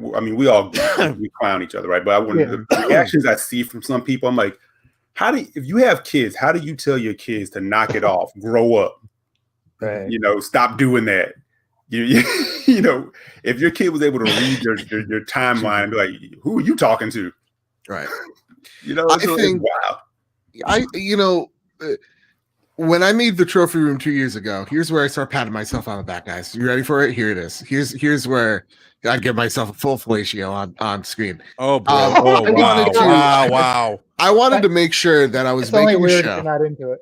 Yeah, it's only weird if you look away, man. I can't. That's a fact. But like, my plan was I wanted to make a show that if you're a PlayStation fan, you really dug. And if you weren't, you can at least get our perspective and have fun. I wanted it to be, you're just listening to two friends have a chit chat and have a structured conversation, bringing you in the loop, bringing you in the conversation. And when I see Xbox fans, go, Joe, you are my PlayStation guy because you bring some common sense into it. And, we're critical of the product. We want it to succeed. We're not always here going like, look, I have a segment where I'm stealing Andrew House's mail each and every week, right? Like we can have our inside jokes. We can have even our jabs at times. It's important to make sure that people know that this isn't serious, that and that there are serious issues in gaming, but don't revolve around these consoles. It really like crunch is a big issue that needs to be talked about and addressed, and how people of color are treated in this issue. industry needs to be talked about and addressed. And those are topics I wish people got actually furious about, because that's something that we should get passionate over. So my whole thing here is Phil Spencer is 110% right. As creators, you have to really take a look at what you're saying, because people don't know if you're trolling. People don't know if you're joking around. The industry is really small. And when you're on Twitter and you're spouting shit, not just the 5 people that follow you are going to listen, but PR folks are going to listen. People from Ubisoft, people from Microsoft, people from Sony. There's people definitely shadow banned. There's people outright banned. Like, you got to be thoughtful of what we're putting out there as content creators. And honestly, I think what ought to happen, and what I see like from this show and others, is we have to have critical dialogue and stuff that actually has some substance to it. It's a delicate dance, but I see a lot of clickbaity bullshit. And I think that's the thing that's the problem with YouTubers, is there's no check for us. So we could just make a clickbaity title, a shock face, and go, Xbox is dead for 8 reasons why. And that's going to drive traffic. We have to take a look at how our content is being viewed in a more broader sense, and really, really dissecting it, going, is this something, if my mom watched this show, would she be proud of it? Type of thing, right? Right. That's what we ought to hold ourselves to a higher accountability here, because there are people that are outwardly doing it for a paycheck, and then there are people that are doing it that are just mean-spirited, bitter fucking people. And the people that get shit on are devs. And like, prime example, when I saw the Last of Us leaks, and we saw certain YouTubers out there, put out literally 26 videos of why that game was an SJW bullshit and the game's ruined, and that the devs had to suffer for that. When we attack each other personally over crunch and send our fan bases over to others because of someone else's opinion, it's gross. It's really fucking gross. Yeah, or you look at what's happened with like John Lennon and things like that. Yeah, it's absolutely fucking pisses me off, guys. Yeah, and if I can, I want to touch on that really, well, Enrique, you want to read that super chat really quick? No, actually, I wanted to bring up what Albert G said here, because I don't necessarily agree with this. And well, actually, I wanted to say like real quick, because I wanted to add on what Babbitt and OBM just said, because it's absolutely true. And to what what Babbitt was saying, I sit back and I kind of watch this, how I see certain YouTubers, or content creators, they like to play the propaganda game, right? Yeah. They throw stuff out there. And then, when they're called on it, they say, well, or they go at like the big media, or they go at whoever. And they're like, I'm like, yo, you can't really go at like the big media and say, well, I'm not really big media. But say, look, listen, you have a channel, you monetize your channel, you get super chats. You ask for a media badge. Well, when we go back to getting media, you get media badges to go to shows. And even if you only have 1,000 followers, that's 1,000 people who come to you for your opinion on something and run away with what you said to them. And not everybody knows how to parse information or how to separate things. So those 1,000 can run and become a big swarm and do some real damage. They're impressionable, and you have to be responsible with that. And I watch the same dudes who will go to John or the guys at Digital Founders, oh man, it's terrible what people are doing to you. I don't condone it, and then go right on their show and say the most crazy shit. Right. Yeah. I'm like, but you're fostering the same people who can't separate the reality from what this is, and they're running the Digital Foundry and attacking them off of the same stuff that you're pushing. Yeah. That's a great example of tribalism. The whole thing with John Linneman and Digital Foundry. It's like, depending on the day of the week, either people are celebrating them or they're saying they're being paid by Sony. That's the tribalism, that level of conjecture, saying things that aren't grounded in reality. We had a recent president who dabbled in tribalism per se. I have not conceded. Yeah, right. Real quick, Albert G. He said something interesting I wanted to bring up. He said, and by the way, Albert G., what's going on with your picture here, dude? Why do you have your shirt off? You look like a. Put your shirt back on, Ab. Yeah, what are you doing here? It's cold out, man. He looks like it's cold out. He looks like a skinny Tito Ortiz. I don't know what's going on here. Nah, that's his Tinder profile page. Just put on YouTube. I bet you that's not even Good him, man. man. That's probably not even. This is not making a fish That's face. the picture. Yeah, that Shout picture out is to what he Alberto. wants to be in 2 years. I'll tell you, that's his big. Well, but he says it's not tribalism. It's just being a you know, the geeky fan. nerds that Xbox didn't concede this gen. Yeah, he's saying it's not tribalism. It's just being a fan like football fans. Sometimes it gets intense, but most of the times there's respect between them. No, that's not. I don't think that's the same thing. Nah, that's not the fan. That's not the fan aspect. The There's a level the, for that, but this is a whole different thing. It's the crazy loyal fans that nothing is good on the other side of the spectrum. You know, if it's PlayStation or Xbox, that stuff can get toxic in the community. But majority of the stuff I see, or even me participating, because I'm not going to be a hypocrite here. You know, it's back and forth, like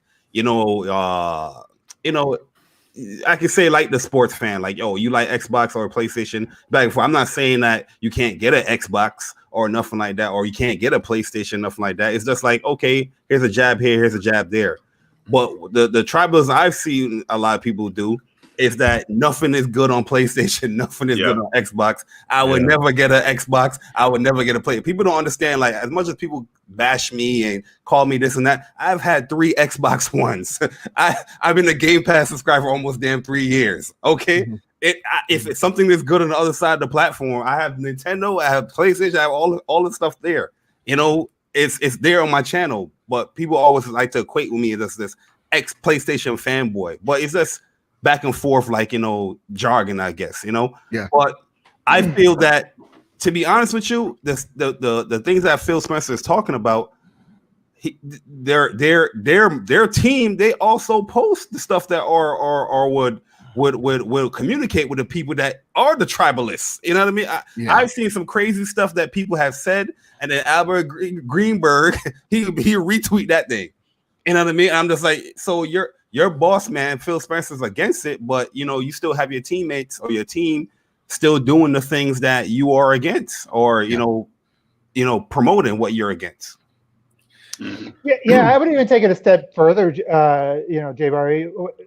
Even if your opinion was, there's nothing good over there, that's fine. Like I think as consumers, you can clown on a corporation, or you can say, hey, that product isn't for me anymore, or that's just doesn't fit my needs, right? Like, I switched from iPhone to Android. I don't give a shit if you're still on, the other phone. I don't give a shit, like, what you play on, what you eat while you're playing, what you're wearing while you're playing. Like, that's all your own business. I think if you're Albert G, you're not wearing anything while you game, apparently. Yeah, if you're Albert G and you just got like these, it's like,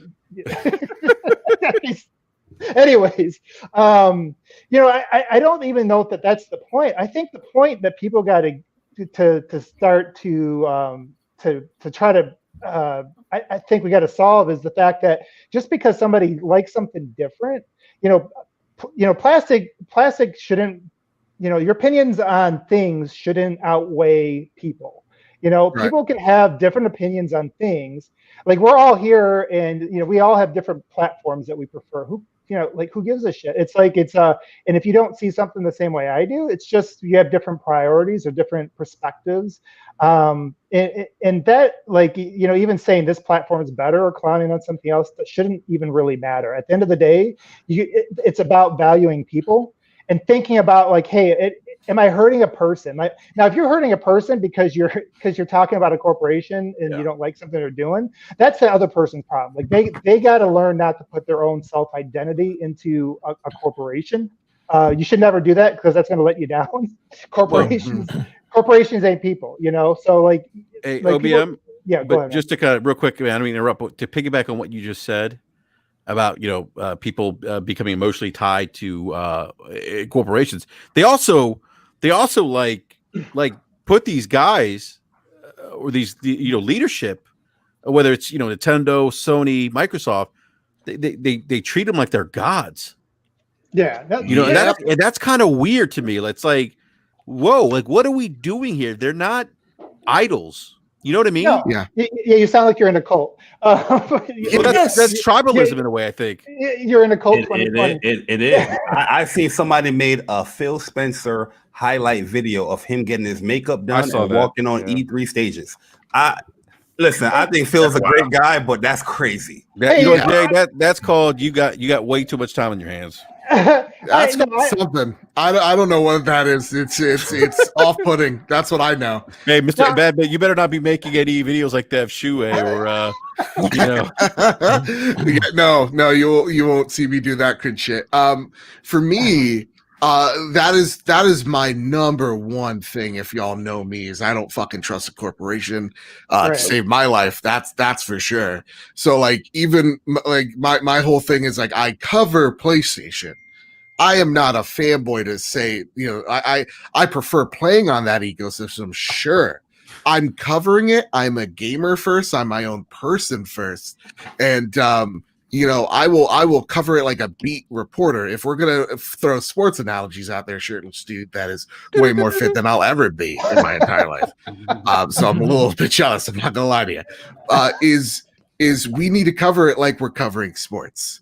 We're covering different teams, right? Like I know my one teacher. She could have been my high school teacher.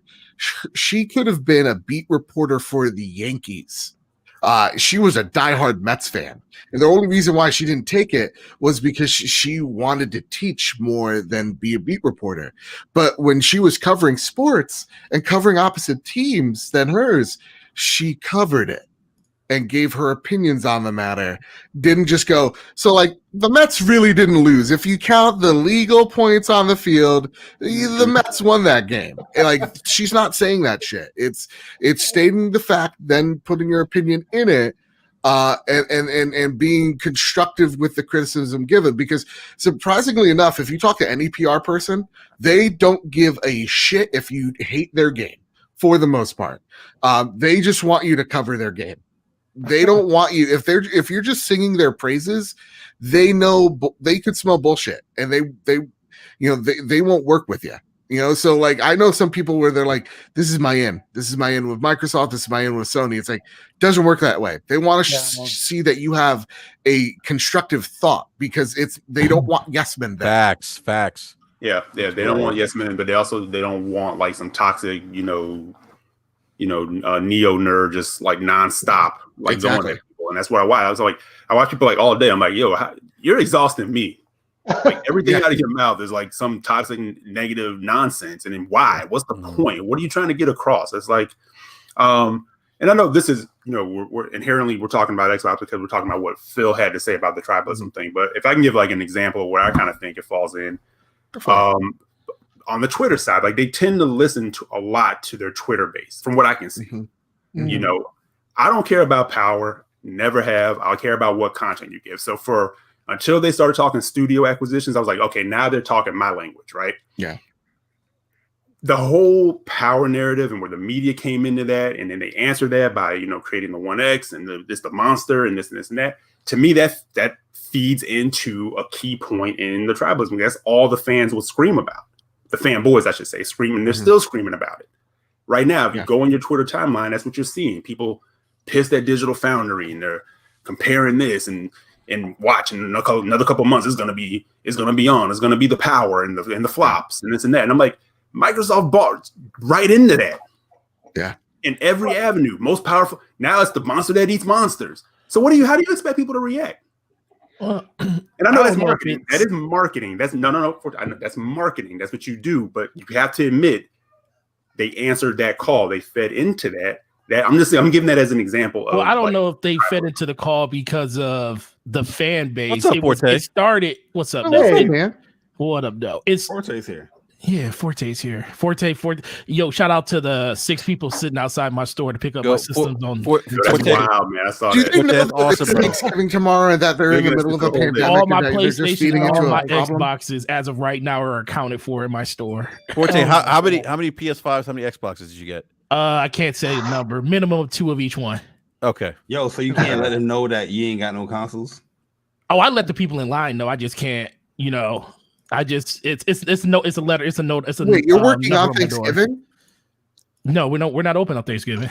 Oh, No, that's so what I'm saying. okay. They're gonna Okay. sit there through the whole day tomorrow. Yeah. are they having Thanksgiving at GameStop tomorrow? I mean, I gave them some pointers. I was like, all the people up there, I said, yo, I said, who you getting these systems for? So I'm getting it for me. Another person, I'm getting it for my son. And, I said, well, you need to be making these people come up here and camp out with you every once in a while because you out here putting in this work.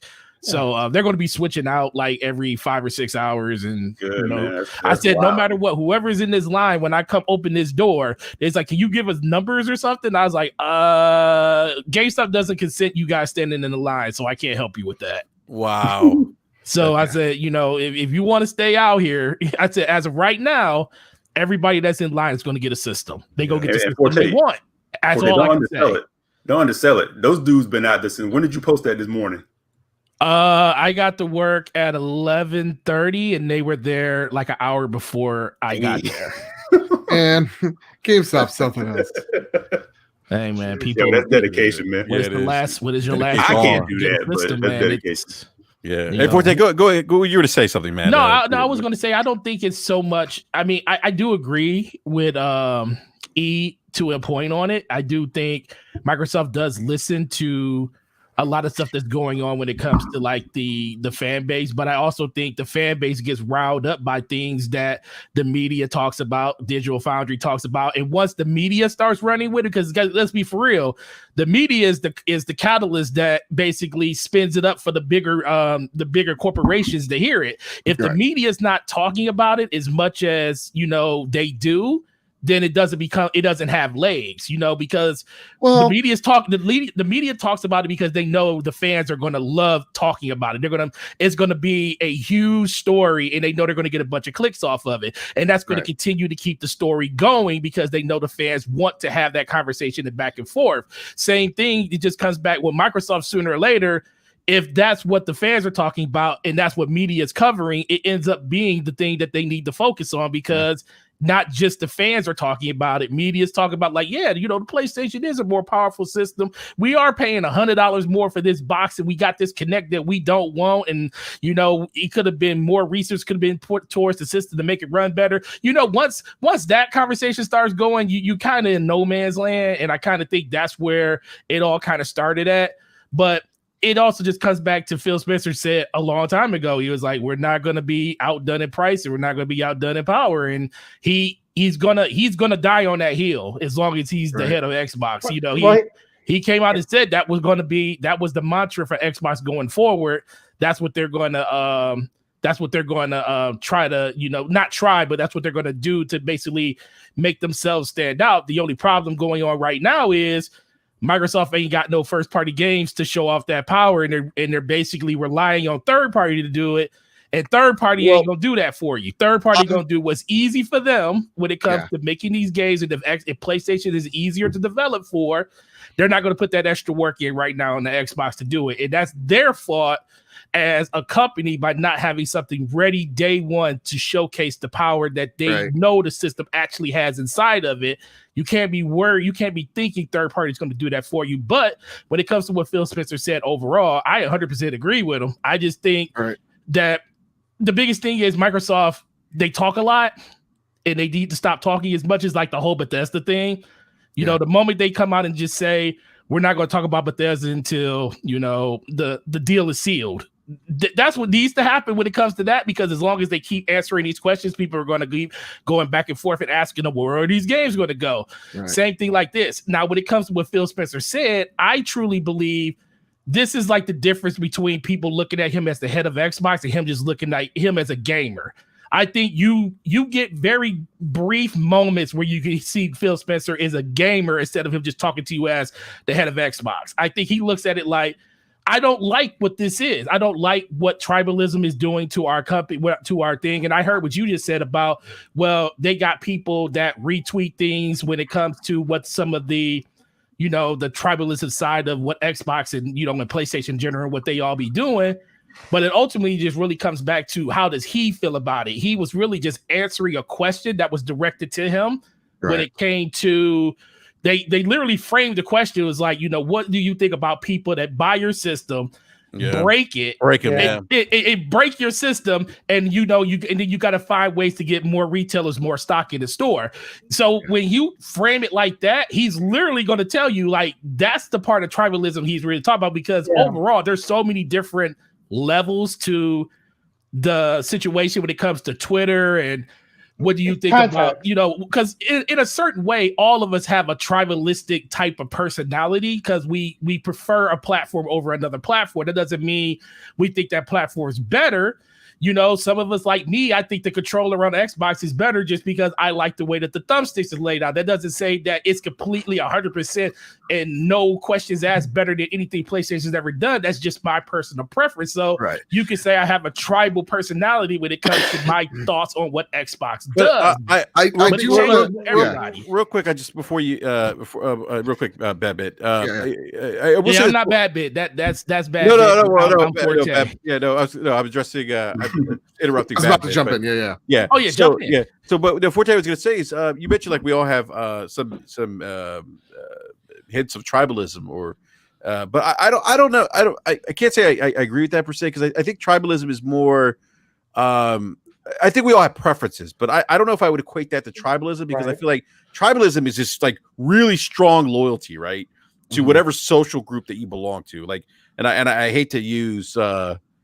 Our current. Would you say as much as you talk about PC, you're more on the tribal side of what PC is? Because you talk, if you talk as much as you talk about PC, people would think that's what you are. Yeah, well, yeah, I mean, they would, but I'm also not like. But you are what you put out there, though. That's the thing. Well, no, because a lot of what I do is just for shits and giggles. Like I'm not. How many people say that? And I'm not saying being a person that knows you. I know that. I know that about you. Like even Bari will tell you the first thing. I know what I'm gonna get from Bari, and I know what I'm gonna get from Persona, and I know what I'm gonna get from J-Dub. I know. And most people would say they are like the worst of the worst when it comes to PlayStation fans.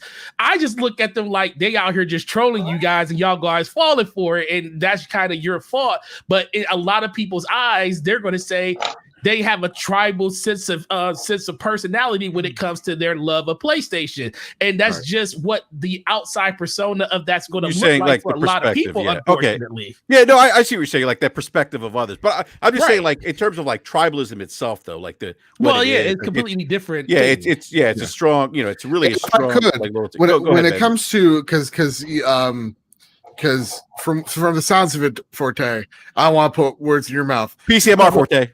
Yeah, when you're talking about like, oh well, the media has their agenda, they push it. That it really like when like talking about the power because that they know that's what people want. It's kind of that you're hot and cold on that, because what like for Xbox, for example, their PR teams cook up what they want that console to be about. Mm-hmm. And they want to push that narrative, and they'll control it by when they give people sources or consoles, they will parse out what they can say about that console, what they can actually cover on that console or on that game, and then they work with what they have accordingly. It's still on Microsoft when they preach power, or like Digital Foundry does a side by side, because their shtick that they cover is how games run on hardware. Yep. And so Xbox goes, okay, so we have this powerful thing.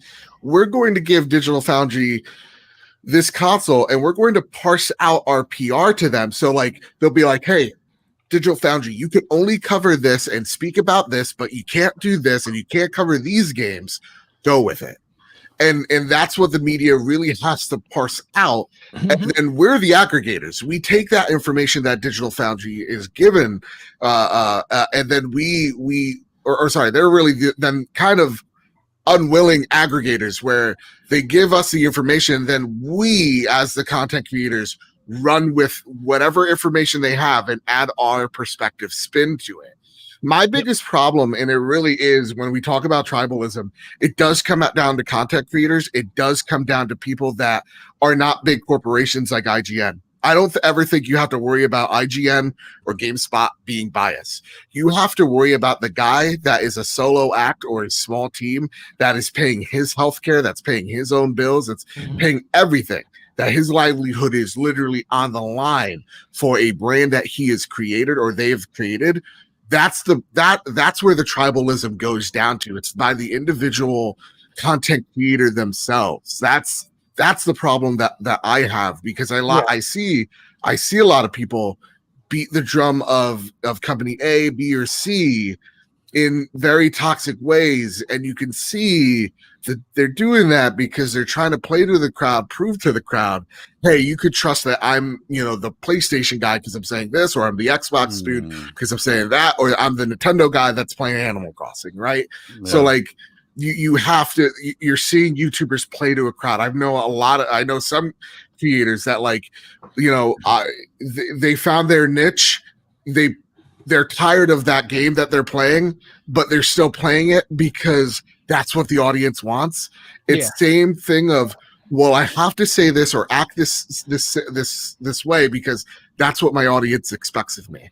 Yeah, and you know what? And I don't disagree with you on that. But the biggest thing I talk about, the ship has already sailed on what they were gonna do on this new system. Sure. They made that decision when they made the decision to make an Xbox One X, and they made that decision to say that we want to have the most powerful system, and they saw what the response to them having the most powerful system. Now the game situation is still a problem. Yeah. But once they saw the reception of people saying that, yo, we enjoy the system, we love having this extra power on the system, that ship sailed 4 years ago when they decided to make that change over and say we're not going to be beat on power and all that other stuff. So when it came to this system, all the information being parsed out the way it was going to be parsed out, that was already set in stone. They were already going to, narrate the conversation the way that they want that conversation to be. So I don't disagree with you on that at all. I just think overall, when it comes to the perception of what Xbox is always going to come back to, you came into this generation with 6 studios. You lost one at the very beginning because you closed Lionhead. You had 5 studios for the majority of it. And then in 2017, you decided to want to take it serious. And they went out and bought a bunch of developers. And now we're sitting at 23 studios, but we don't have anything from those 23 studios to show off the power of our brand new system. It's all a work in progress. But the thing about it being a work in progress, Xbox has been a work in progress the entire generation, and people are tired of waiting. And that's why I always tell people, don't wait for anything. Just, buy what you buy when you're ready to buy, because they give you a reason to do it. And as of right now, if you own an Xbox, you bought it because of the promise of what they're giving you in the future, but you're hoping that promise pays off in the games that you want to play on that system. Yeah. So for one thing, I just wanted to say one thing about that, because I think, again, sometimes we lose the context, and it's easy to get into this game of semantics, or we start changing, losing kind of the meaning of the situation. And corporations have to compete, right? Phil's got to sell some shit. That's the end of the day. That's his job. And as people, we can be fans of things. I think the thing that I liked what he said in this interview, and a thing I hope that all the content creators can try to own a little bit is again, this goes back to people, goes back to the toxicity. And I think, again, what we see in gaming is really just a symptom of a greater problem that's been fucking us up, in this country, throughout the world. That's what we have. We just talked about with our president, where wearing a mask is now it's like, well, what's my team doing? And again, this goes back. I think the thing we got to just remember is, especially in these times, people are, when you think about mental health and just kind of the things that people are up against, I think as content creators, as people in the community, gaming can be something it could be something that brings people together. It is a way to be an escape. And we need to stop, I think, valuing things over people. You can value things, and a corporation can try to sell things. You don't sacrifice. It's being at least aware of the collateral damage. And I think that's sometimes where where some people in the community miss that. It's in order for me to get the clicks or to kind of chase the clout, You know, I don't care if I'm gonna somebody out here who just wants to be engaged, to have fun, and you know, like they lost somebody to COVID. You know, they've been locked away. They don't have their routine. They're struggling. And this is their way to escape, and we can bring that fun and be fans, right? Be fans together. At the same time, you don't need to bring that toxicity to go with it. You can have opinions about things and still not, you know, again, just be aware of the community and the people around you. And I think it comes down to one simple thing. It's valuing people over things. Yeah. Mm-hmm. And Wow, that's kind of great point. Great point. Yeah, OBM, I completely agree. And that's what I was saying before, you know, and you know, when it comes to like the content creators, like I don't really care. Like IGN, I don't even go to like their sites anymore. It's not that I have anything against them. I kind of just, you know, get information from certain podcasters, you know, and just like that. And some I just completely ignore because I'm like, yo, first of all, you talk about the same thing every time like you go on a show. It's the same thing you're talking about. But some of them don't understand, like not everybody, again, can separate the reality from the show that you're putting on. Now, some content creators, they are who they are. The person that's presenting to you is exactly who they are when they turn the mic off. Some people put on a persona. Yeah. You know, they act like wrestlers. And then they drum, they get brother. Yeah, but just like in wrestling, you know, people don't know you can't jump off of a car into somebody's neck and not get hurt.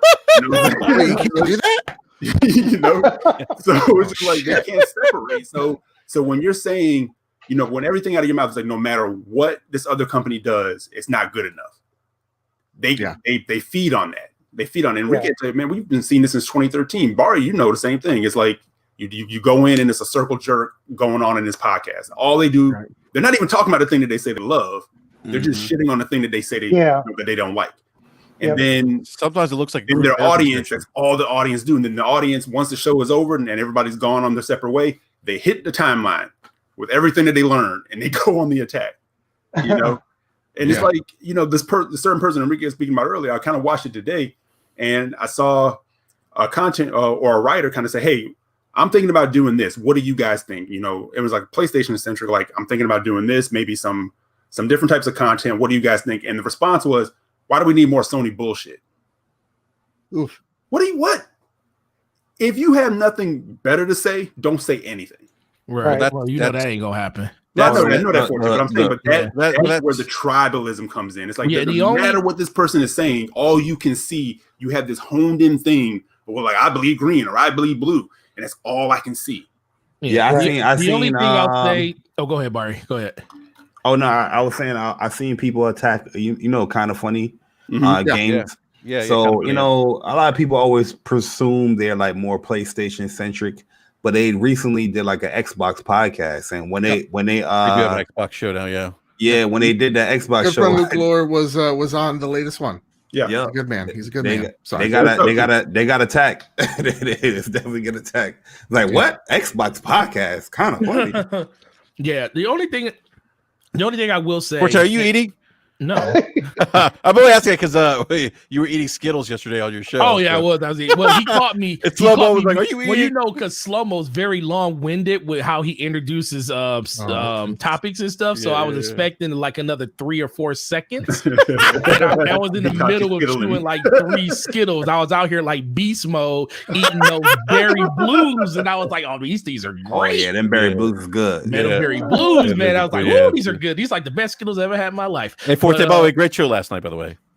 Oh, excuse me. Yeah, I appreciate that, bro. But the only thing I will say, this is the one thing I will say in support of what E is basically saying, and Jay Barry, Xbox and PlayStation, they know what they doing, man. Like the fact that Phil Spencer and all of these different these executives come out and they talk about these things, like talk about Bethesda, but don't really give you any of the news. They keep saying, well, we can't talk about anything until the deal is done, but they keep talking about it. The reason they do that is because they know it's something to keep Xbox in people's mind. It's something to make PlayStation gamers have to think all the time. Yeah, are these games going to come to PlayStation? You know, it's kind of this conversation where they know the Xbox fans are going to be coming like, you need to come over to PlayStation because you ain't going to be able to play this game. But then PlayStation people are wondering. So they kind of know what they're doing in regards to that. It's not saying that they're trying to use that as like a console war type thing, but it's all about marketing at that point. They're saying, we got something that you may want on your system that you may not have, and we're going to use that to kind of rile up our base and your base to see what actually happens. And then when you go to the PlayStation side, you got PlayStation could have came out a long time ago and told people that Spider-Man and all of those games was going to be cross-platform cross-platform between PlayStation and PS5. They could have said that, but the fact that they knew that the PlayStation fans was out there championing the fact like, oh yeah, we got next-gen games and Xbox don't, and they let that conversation continue to keep going because guess what? It was a beneficial to PlayStation. So they kind of feed into this like J-Bar and like E was saying. It's just at another level because they're on a corporate level, but they know what they're doing. So overall, is it a bad thing? Like Phil Spencer said, it definitely is. That's why I think he was speaking from the heart for just him in general. He wasn't really speaking for Xbox in general, but but when he speaks, everybody's going to think Xbox anyways because he's the head of Xbox. So no matter what he says, they're not going to parse the information between it being Phil Spencer and it just being Xbox itself. But they all do it, and it just comes back to, are you going to listen to what all of these companies said? Because I don't trust any corporation. I don't trust the corporation I work for. So Yo, Forte, I can ask you a question, man. Can I ask you a question? Can I speak from the heart? Can I speak from the Absolutely. I need to be on that show when you speak to the heart. It's open forum too, so I just need to be there actually. Yeah. Do you think Phil Spencer has too many interviews going on, man? Phil Spencer, no, me and Slow-Mo was talking about it yesterday, dog. That man did three interviews in the last week or something? Yo, I think like every week this man has a new interview, man. Like it's like Forte podcasting every week. I like Phil, man. I like Phil. Don't get it twisted, but I just feel like, geez, Louise, man. That's awesome, man. Quiet He's right now. He's got to sell some shit, you know. I mean, well, he's doing the good. He's doing the good deed. He's out there promoting and selling this platform. I mean, let's be for real.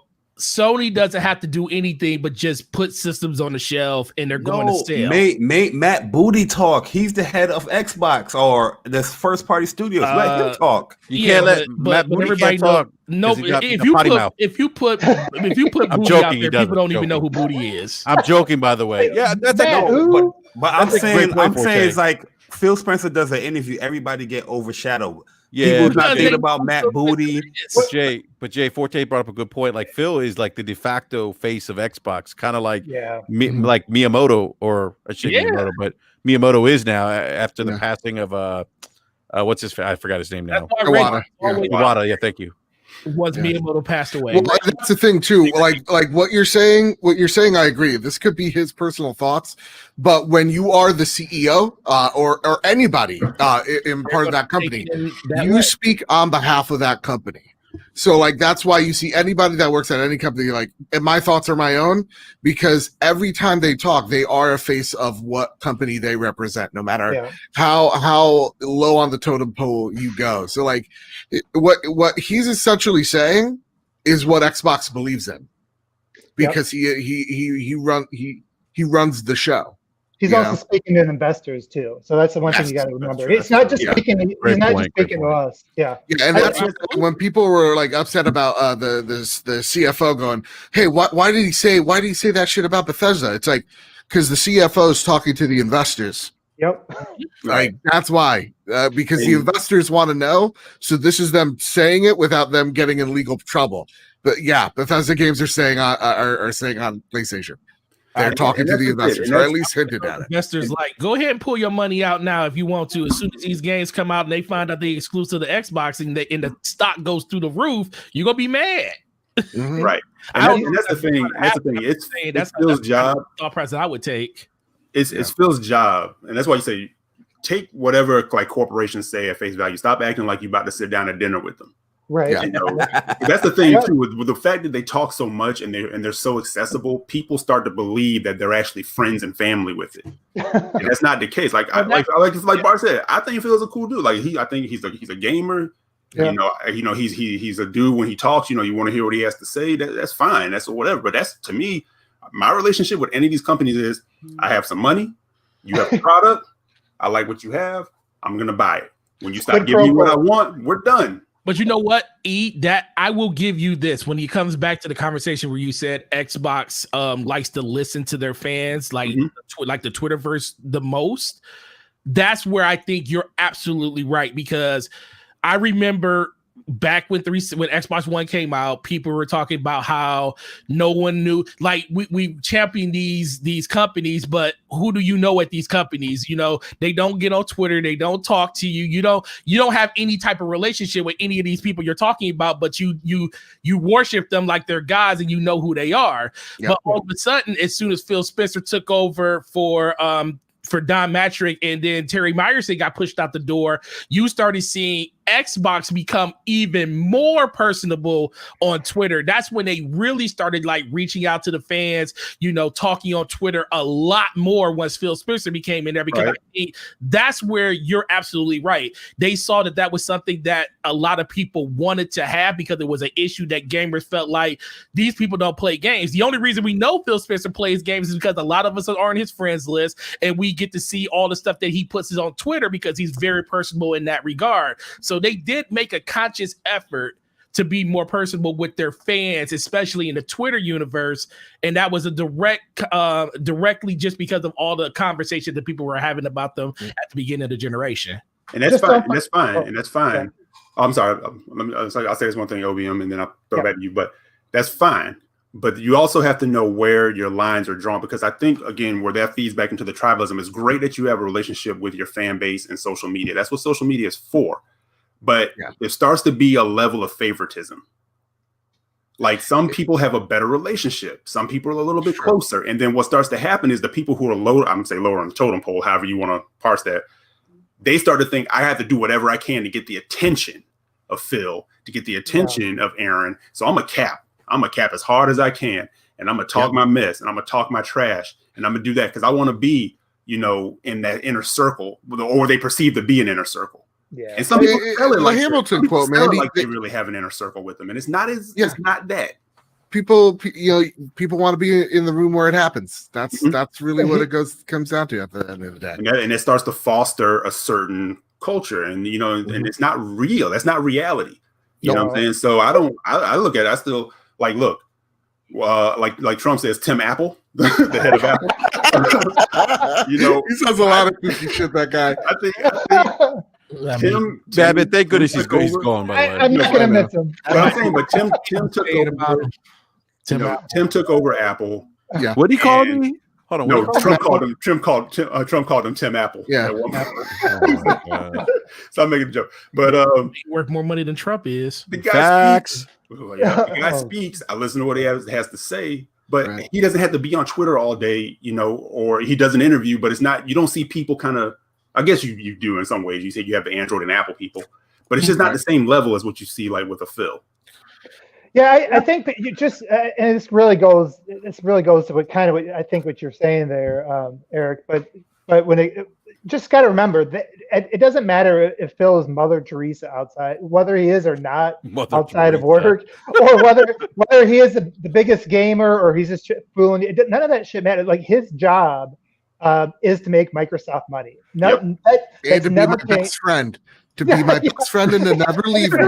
Enjoy me up my buddy and me. His story. No, it doesn't matter if it's Terry Myerson or if it's Phil Spencer. Their job is to make Microsoft money. Now, Microsoft changed their strategy, and they thought, hey, Phil is good for our strategy. His personality and who he is good for our strategy. At the end of the day, though, Phil's job is to make Microsoft money, and if he's not doing that, he's not going to be in that position. Right. And that's why, and these guys, they fight over like this stuff, and it's funny because even at those corporate executives, they know they just need to hit their goals. None of that other shit matters. Like, Phil doesn't need to take down Jim Ryan or serve him an L. You know what I'm saying? Yeah.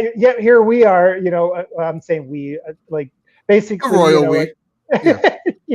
The community. You see people in the community like going at each other like this, like fighting this fake war that doesn't even fucking exist.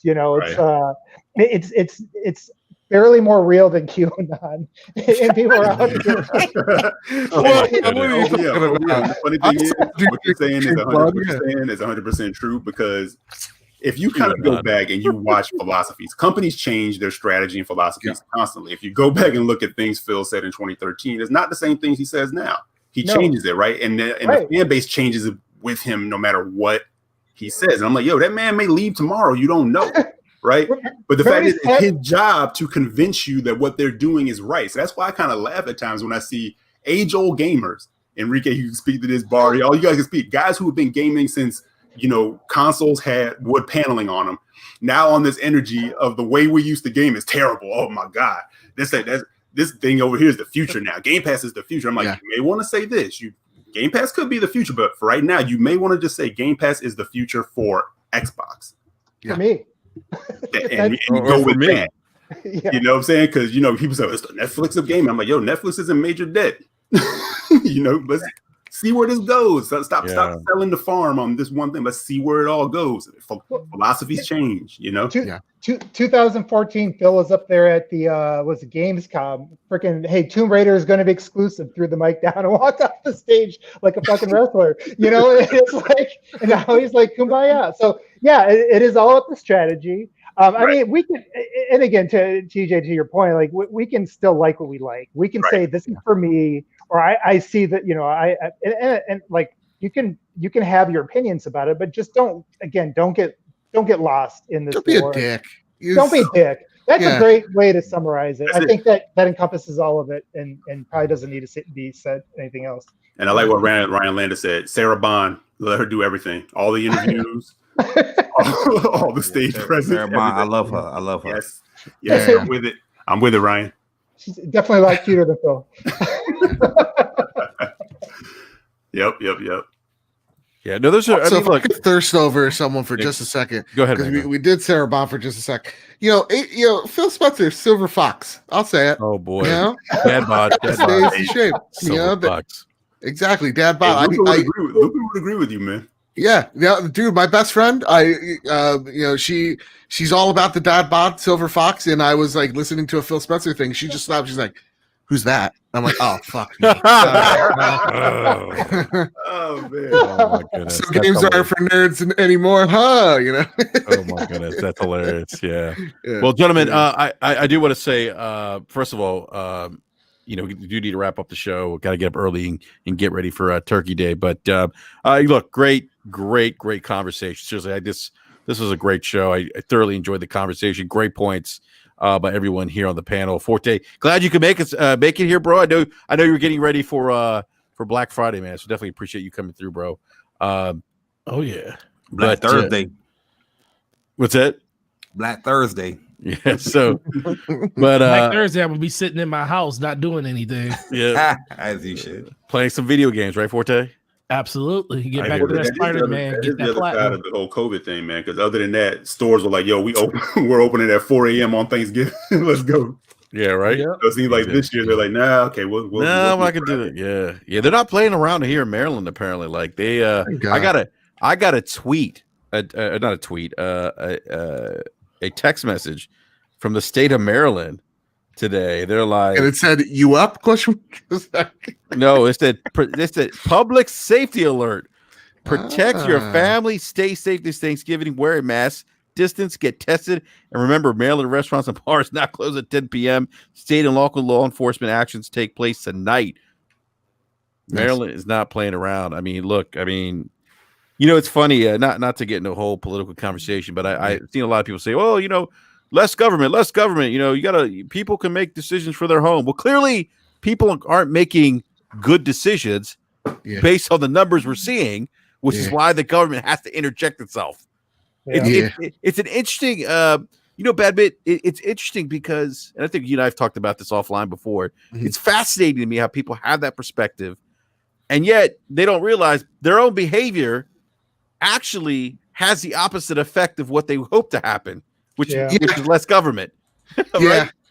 It's weird because like as someone a student of history and all that political stuff, usually Americans say they want a small government. They say it, but when it comes to actually like the social programs, they love it. They actually love this shit. Yeah. So they hate it, but once you give it to them, they're like, okay, whoa. What's this shit about? What's this Obamacare thing? Don't take it away. Yeah. I could go to a doctor and what? Like, yeah, like, you know, that's it's the way of the beast, unfortunately. And yeah, wear a goddamn mask. Wash your hands. It's not your freedoms being taken away. I can still hear, you know, your racist slander in the mask. So you're fine. You're fine. Slander. I hear it. Hey, Mr. It's Babbitt, muffled. Yeah. Let me tell you something. It's always a pleasure to have a fellow Latino brother, man, on a podcast. Yes, by the dude. way, because you know it's funny. Like you tweeted that out, and I never thought about it. I'm like, holy shit! Like how many other Latino content creators are out there? You know, I know you, me, and I can't think of anyone else right now. When I was making that tweet, I was like, yes, I know Enrique. Because name gives it away. I got right. Me. That obvious? And like got me and like who the fucking knows? Yeah.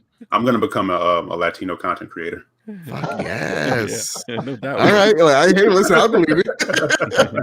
But yeah, like there's not many of us out there, and I feel like oftentimes we gotta wide ourselves up. So I was just like, you know what? Well, yeah, I want to see what my Hispanic brothers and sisters are doing out there making change and all that jazz. But you can find me. First off, thank you for having me on the show. Oh, absolutely, man. This is for coming on. Thank you for coming on. Of course.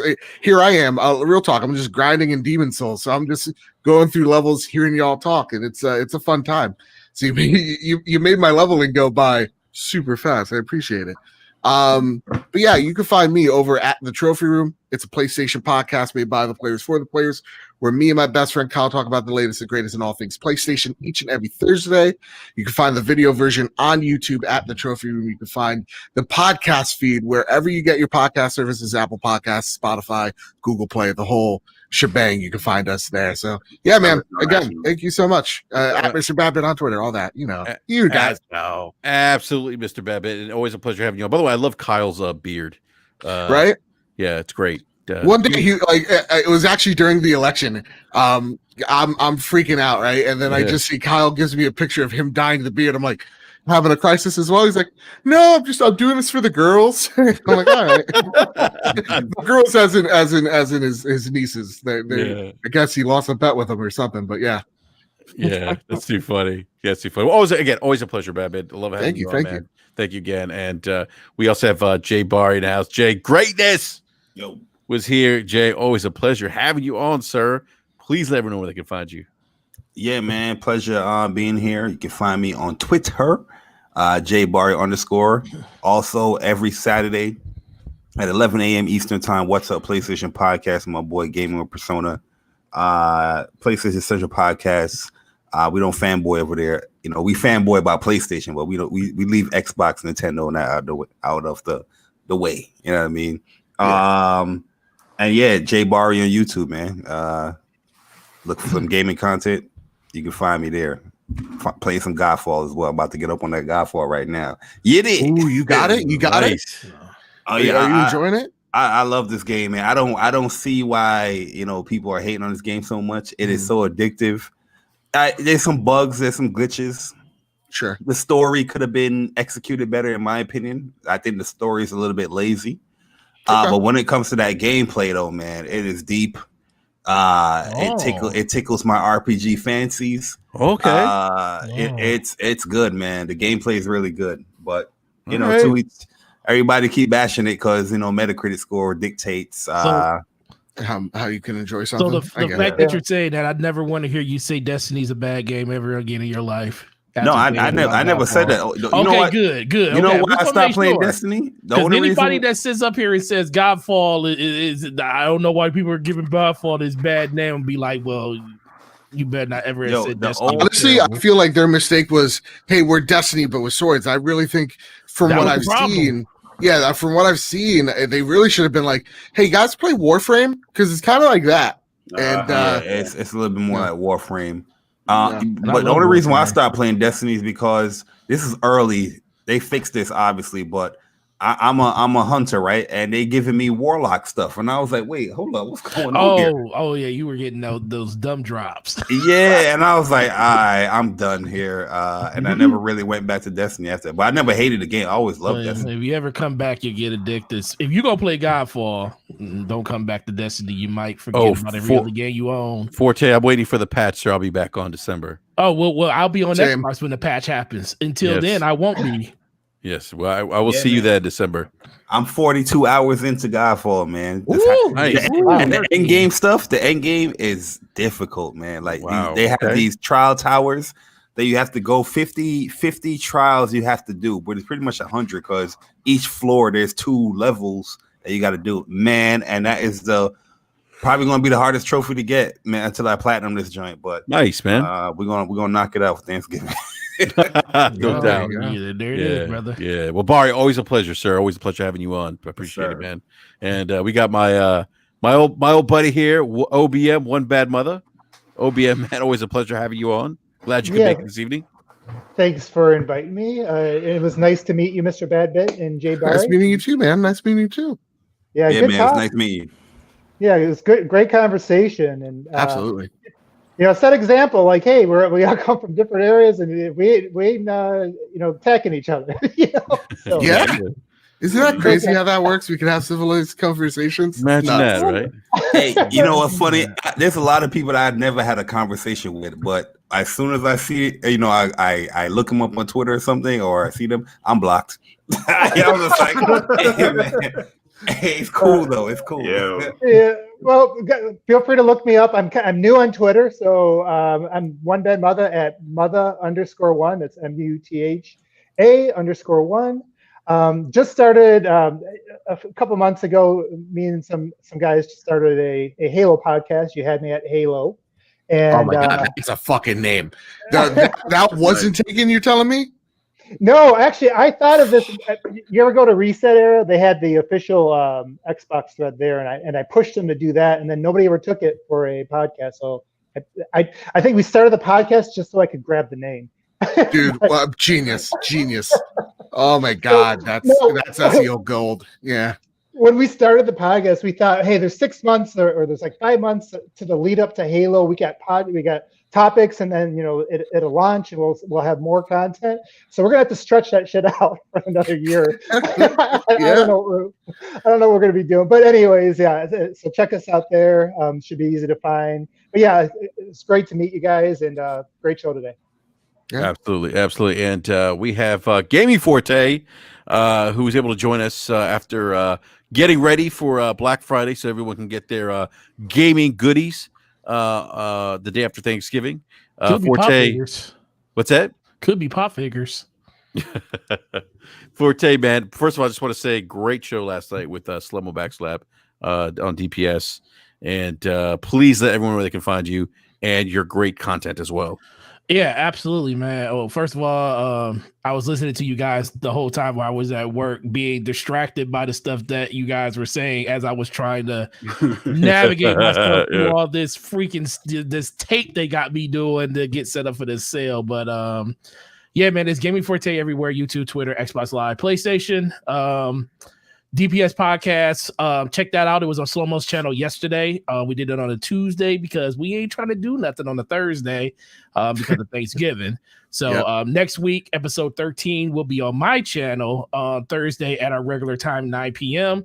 You can also check me out on Primetime Gaming with Mr. Boomstick. He is Monday nights at 8 p.m.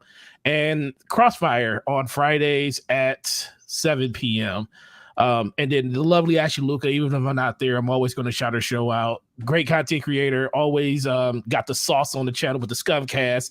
As Jay Barry already knows, it's fire over there.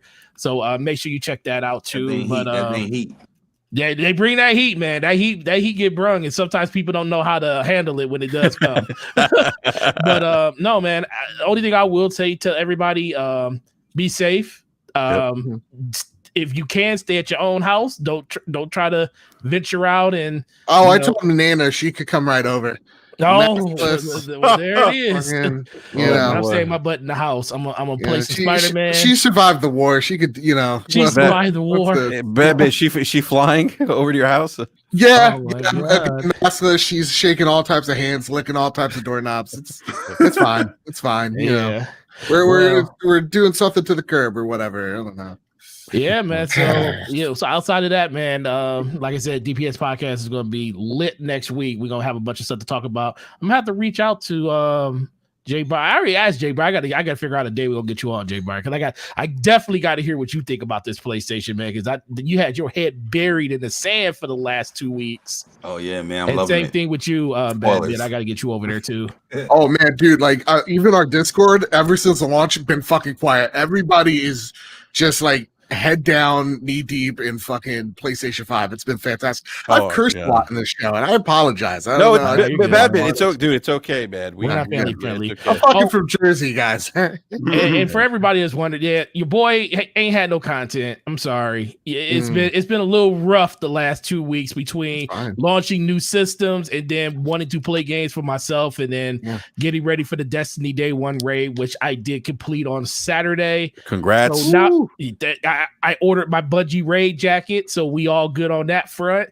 And now I can get back to making content for all you great people. So shout out to everybody that's been keeping the channel alive for the last 2 weeks, because I surely ain't been doing nothing over there.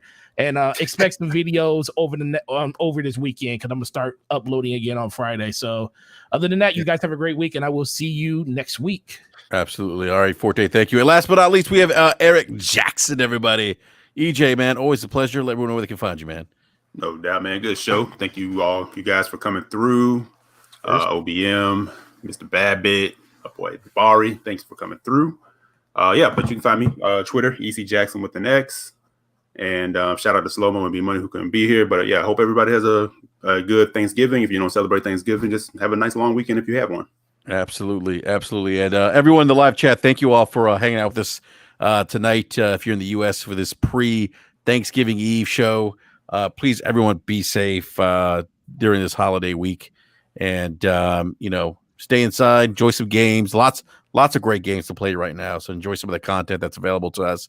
And if you haven't done so already, hit that like button. Please check out our guests' YouTube channels. And please give Eric and Game Forte a follow as well if you haven't done so already. And again, thank you so much for the support. As always, we'll be back next Wednesday at 9 p.m. Eastern Standard Time for BRAP. Also, Forte, be safe out there, man. Black Friday. Yeah, please. Yes, Forte, be safe, man.